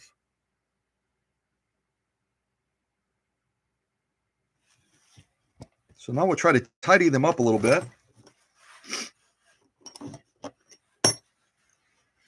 And we'll cover the whole region where we're going to be covering it up again with that pedestal foot once we put it together. This area right here in the middle, we can take care of after we take care of servicing these pedestal feet.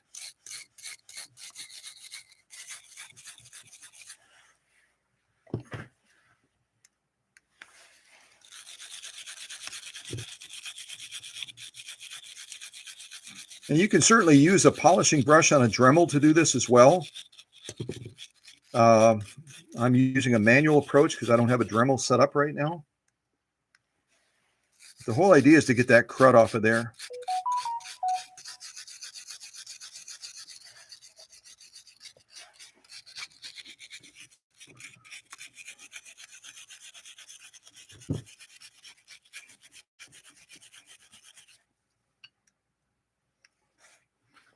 See the difference right there? We just rotated it from the area that we've started to make an impact on right here compared to what you see coming around the corner.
Now you remember our CRC stuff that we used that has that real low flash point?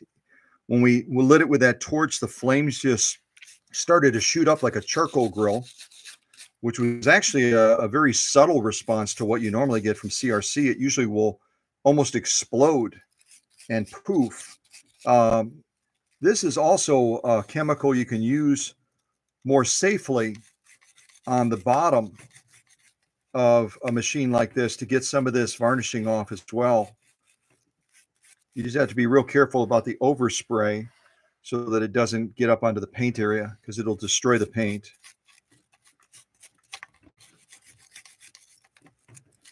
Now this isn't done, but take a look at the impact we've already brought to these gears that are so essential to the operation of the machine.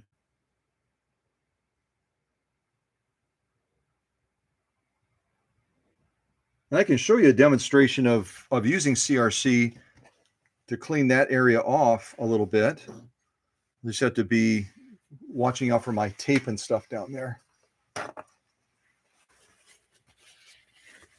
Let me get a couple more. Actually, let me use one of these towels that Susie gave me. So what I'm going to do is I'm going to kind of pack around these gears a little bit, like so.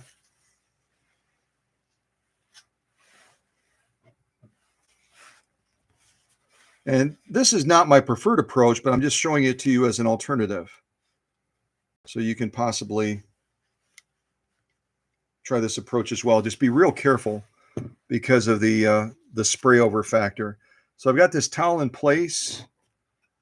Hopefully I've got the right camera angle. And then real control, what you can do to clean these off further and get them ready for that kerosene. These were a little bit worse off than the others. Just a real light misting.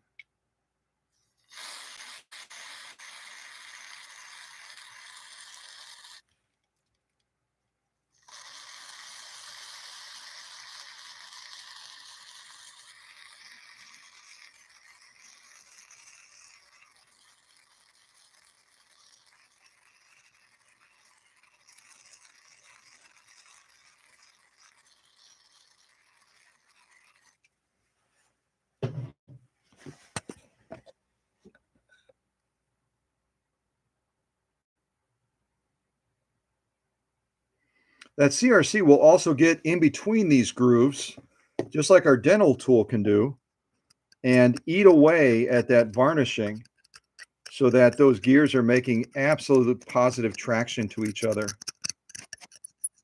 But the CRC is a nice way almost to give it, once you've done your labor work on there, is a nice way to give it a quick little wicking off bath and to get those nice and shiny again. You can see the brightness of them compared to where they were at. It's noticeably different, I think. And you can go over it a little bit more with your brush.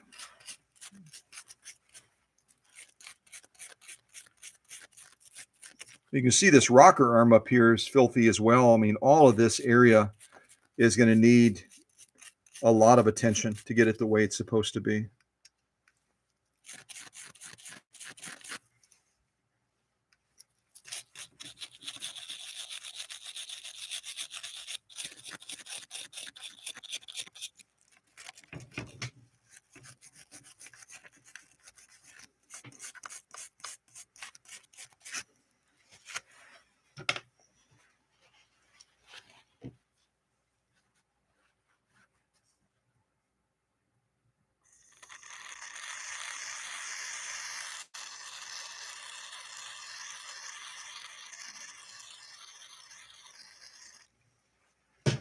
Okay, I think that's a good job of getting that gear restored back to a point where it's going to be able to do its job a lot easier. We're just going to wipe it off a little bit now. And again, I'll spend more time than I'm doing right now on this live stream on this machine for sure. But we want to get that crud broken down, don't we?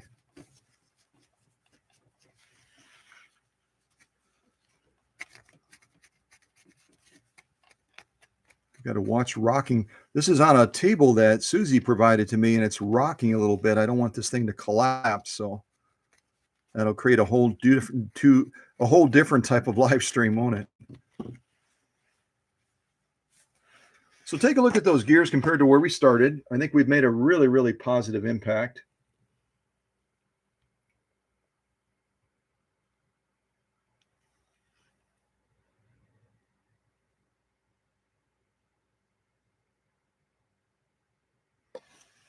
And now what we're going to do is we're going to apply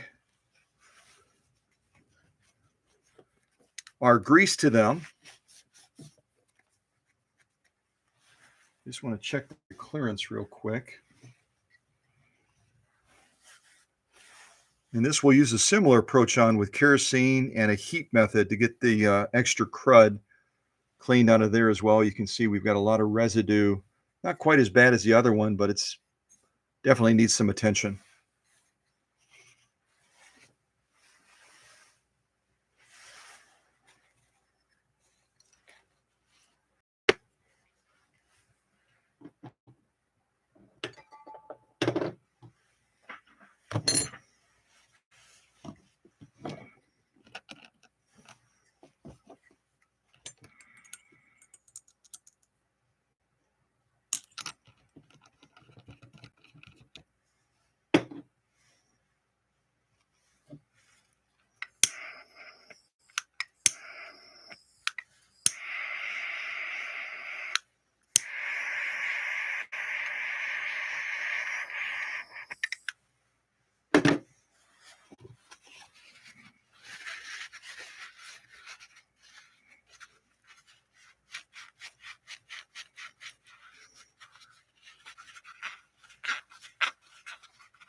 And where there was no cushion before for these gears that are spinning at such a high rate of speed and slamming metal to metal, we're now adding an extra cushion. And I just realized I got ahead of myself. Hold on a second.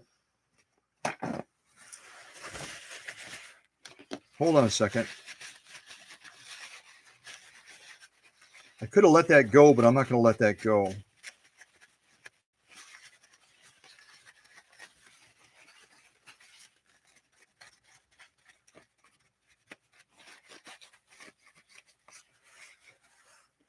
I wanted to apply kerosene to it as well. So we have the added benefit of protecting it from future rust and from keeping that crud from building up so quickly. Just like we did on the other side.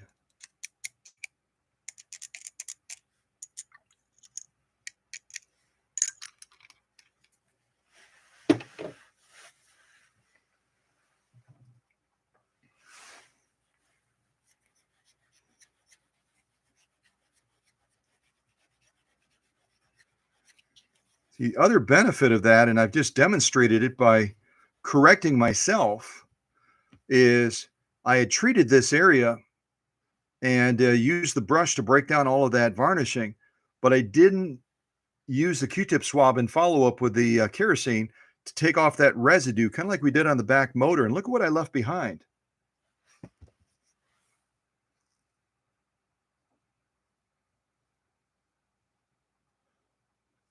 It's invisible to the eye, but what this does is it recontaminates that grease prematurely, and it causes it to not be as effective and to wear down more quickly.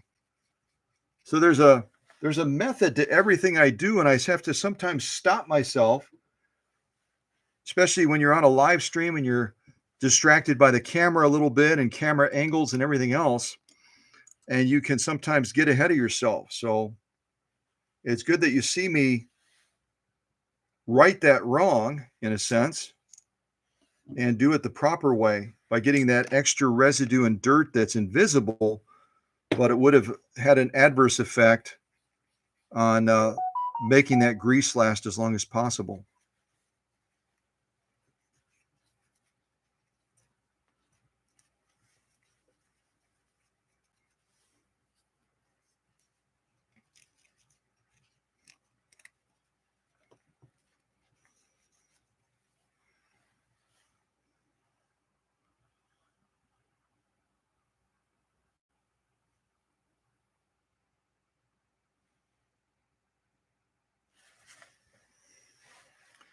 All right, now that I did things in the proper way, like destroying that Q-tip, that sucker just broke right off. Now we can reapply the grease after I removed it to a properly treated surface so that that grease is going to be able to have the maximum effect to keep these gears protected and cool.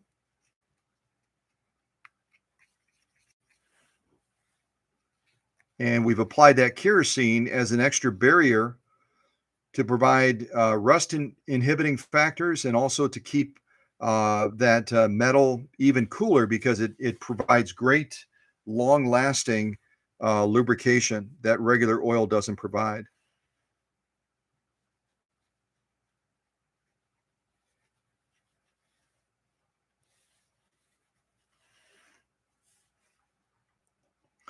And I'd be curious if anyone was paying attention closely enough that they caught that I had missed that step initially that I had done on the other side to get that extra dirt and residue off that we broke down with the brush. If anyone caught it, well done. But I didn't get any text message or anything, so maybe y'all were getting a cup of tea or something else. You never know, right?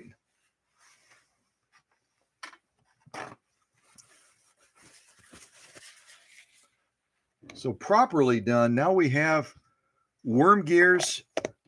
If you remember that set of worm gears on the top of the machine in the rear, we properly treated these worm gears that are hidden underneath this pedestal. We properly treated and cleaned these worm gears now that are underneath this other pedestal foot. And now we're in a position where we can, let me see what my time is. We're almost at 4 hours. And I'm going to reluctantly say that we'll have to do the rest of the servicing of the Rolls-Royce of Singers in a follow-up live stream. And I don't know when I'm going to be doing that, but maybe I'll do it in the process of working on this machine and the other 201s that you can see over there as well. I've got 3 other 201s, plus I have another 201 back in the storage area that I didn't bring with because it's also going to need paint shop work as well. So I left that one behind. So between the one we're working on today, the other 3, eventually I'll be finishing up 5 Rolls-Royce of Singers and getting them heading between Illinois, Connecticut, and this one is going to be going to Nevada. So even though I'm in transition with Susie providing this great interim place for me to do my work, I am going to be a busy beaver. And we didn't even focus on the raceway yet. We didn't focus on the upper tension. We didn't focus on all the components in the faceplate area. We did not even focus on the wells that feed lubrication to the worm gears that are hidden inside of the balance wheel over here. You can see how much more we have to cover.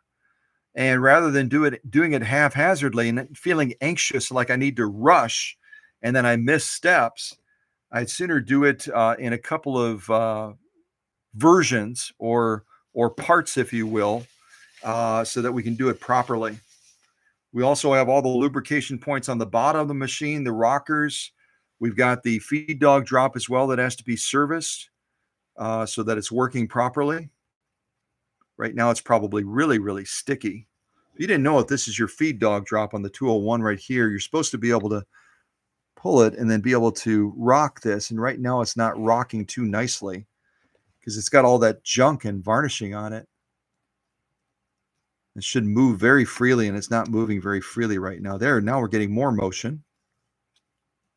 Yeah, there we go. But see how filthy it is? Still, that all has to be done still. Then once you're done with that and you get it the way it's supposed to be, then you screw this back in to lock those feed dogs into place. So if you didn't know that, that's your feed dog drop on your 201. And it's got probably about 4 or 5, 6 pivot service points, including this threaded point as well that screws into this piece right here. Yeah, all kinds of fun to have, isn't there? The camera's going, I don't even want to focus on that. It's so dirty. I don't even want to focus on that. It's so dirty. Yeah. Feed dogs down, feed dogs up, feed dogs down, feed dogs up, feed dogs up, feed dogs up, feed dogs on. All right, give me a rap beat. Somebody give me a rap beat. I need a rap beat. Yeah. Yeah. Yeah, it's a wonderful feature, isn't it? Yeah. What a dirty machine. Sorry, Ronnie, your machine is filthy. No wonder you sent it to me.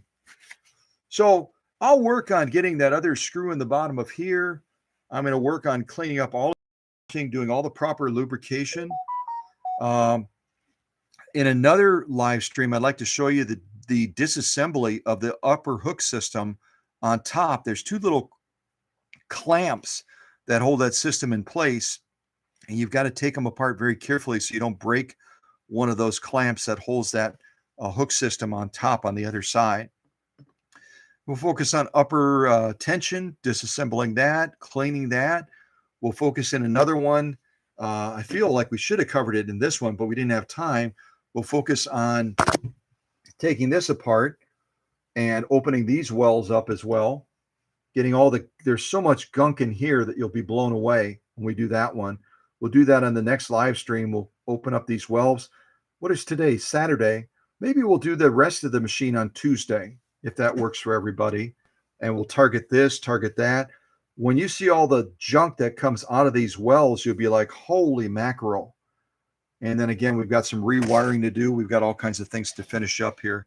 But I think we'll wrap it up for today with what we've done so far. And hopefully what you learned today is going to be helpful to you. You've probably learned parts of your 201-2, or when people watch this later as a video, they'll be like, I didn't know those pedestal feet even came off. I didn't know what was underneath them. I thought it was just to like hold the machine up. And then all of a sudden you see that there's essential service points there that were probably greatly neglected, as you'll see in some of these other areas that we address in the next live stream. And you're going to be like, holy mackerel, I have really been neglecting my Rolls-Royce of Singers. I've been treating it like I don't know what's a real crummy car. Does anyone have an opinion as far as a real crummy car that we don't care if we do the service on it, we just neglect it and just run it until the wheels fall off? At any rate, whatever that car is to you, that's how a lot of people will treat their 201-2s until they see a live stream like this. Because I don't know of any other live streams where they're going to go to the level and the depth that we do on this channel so that you can really, really see all that you've been missing on your 201-2 and go, wow, I've been a horrible vintage owner. But then you're going to know, and then you'll be without excuse. And then your 201-2 will start to run at a level. You'll be like, wow, I didn't know it could do this. And it's all because of what we learn in the classroom together, isn't it? So God bless you guys. Again, thank you to everyone that was a part of the live stream today. Thank you for Susie opening up this temporary workshop so that I could do some of this stuff and stay with the wheels turning mid this transition. So take care. I'm going to put on some music and you wrap up your chats and we'll see what we're going to cover with all these other Rolls-Royce singers in the future live streams. They're all going to be neglected, guaranteed. They're all going to need some workshop magic. And that's what we're going to bring here in the Twin Cities of the United States. Yeah. Ha ha. I don't have my magic wand. It's in storage. I'm going to cheep, cheep, cheep, cheep, cheep, cheep, cheep, cheep, cheep, cheep, cheep. Magic, magic, magic, magic, magic, magic. Yeah. All right. Enough dancing, Scott. Now actually get to work. Ha ha. You got to get to work, man. All right. Let's see here. And thank you. I'm slipping. Thank you also to the leadership team as well for doing such a great job of taking care of the family during this live stream. A very long live stream of 4 hours and 51 seconds. Jiminy crickets. 4 hours and 51 seconds, but that's great. All right. So do I have another text message? What is this one? Oh, is there a reason I'm not using kerosene?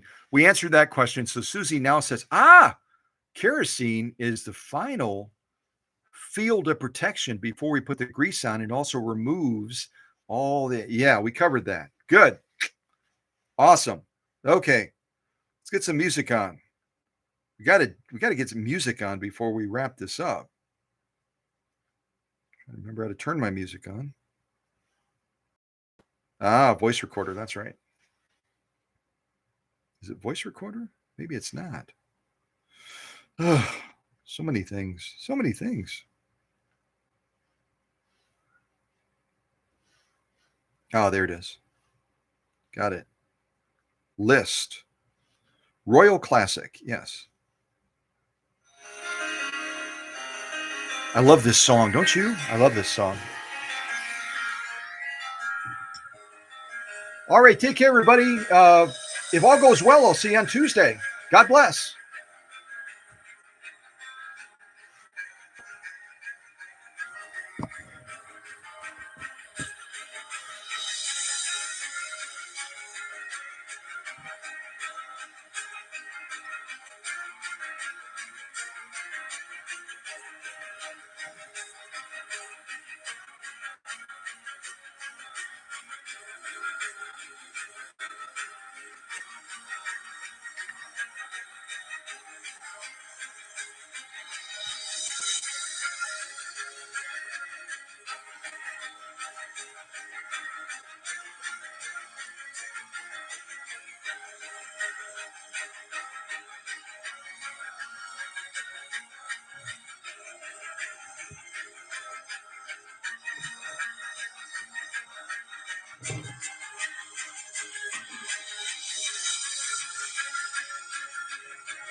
See you on Tuesday. Take care. See ya.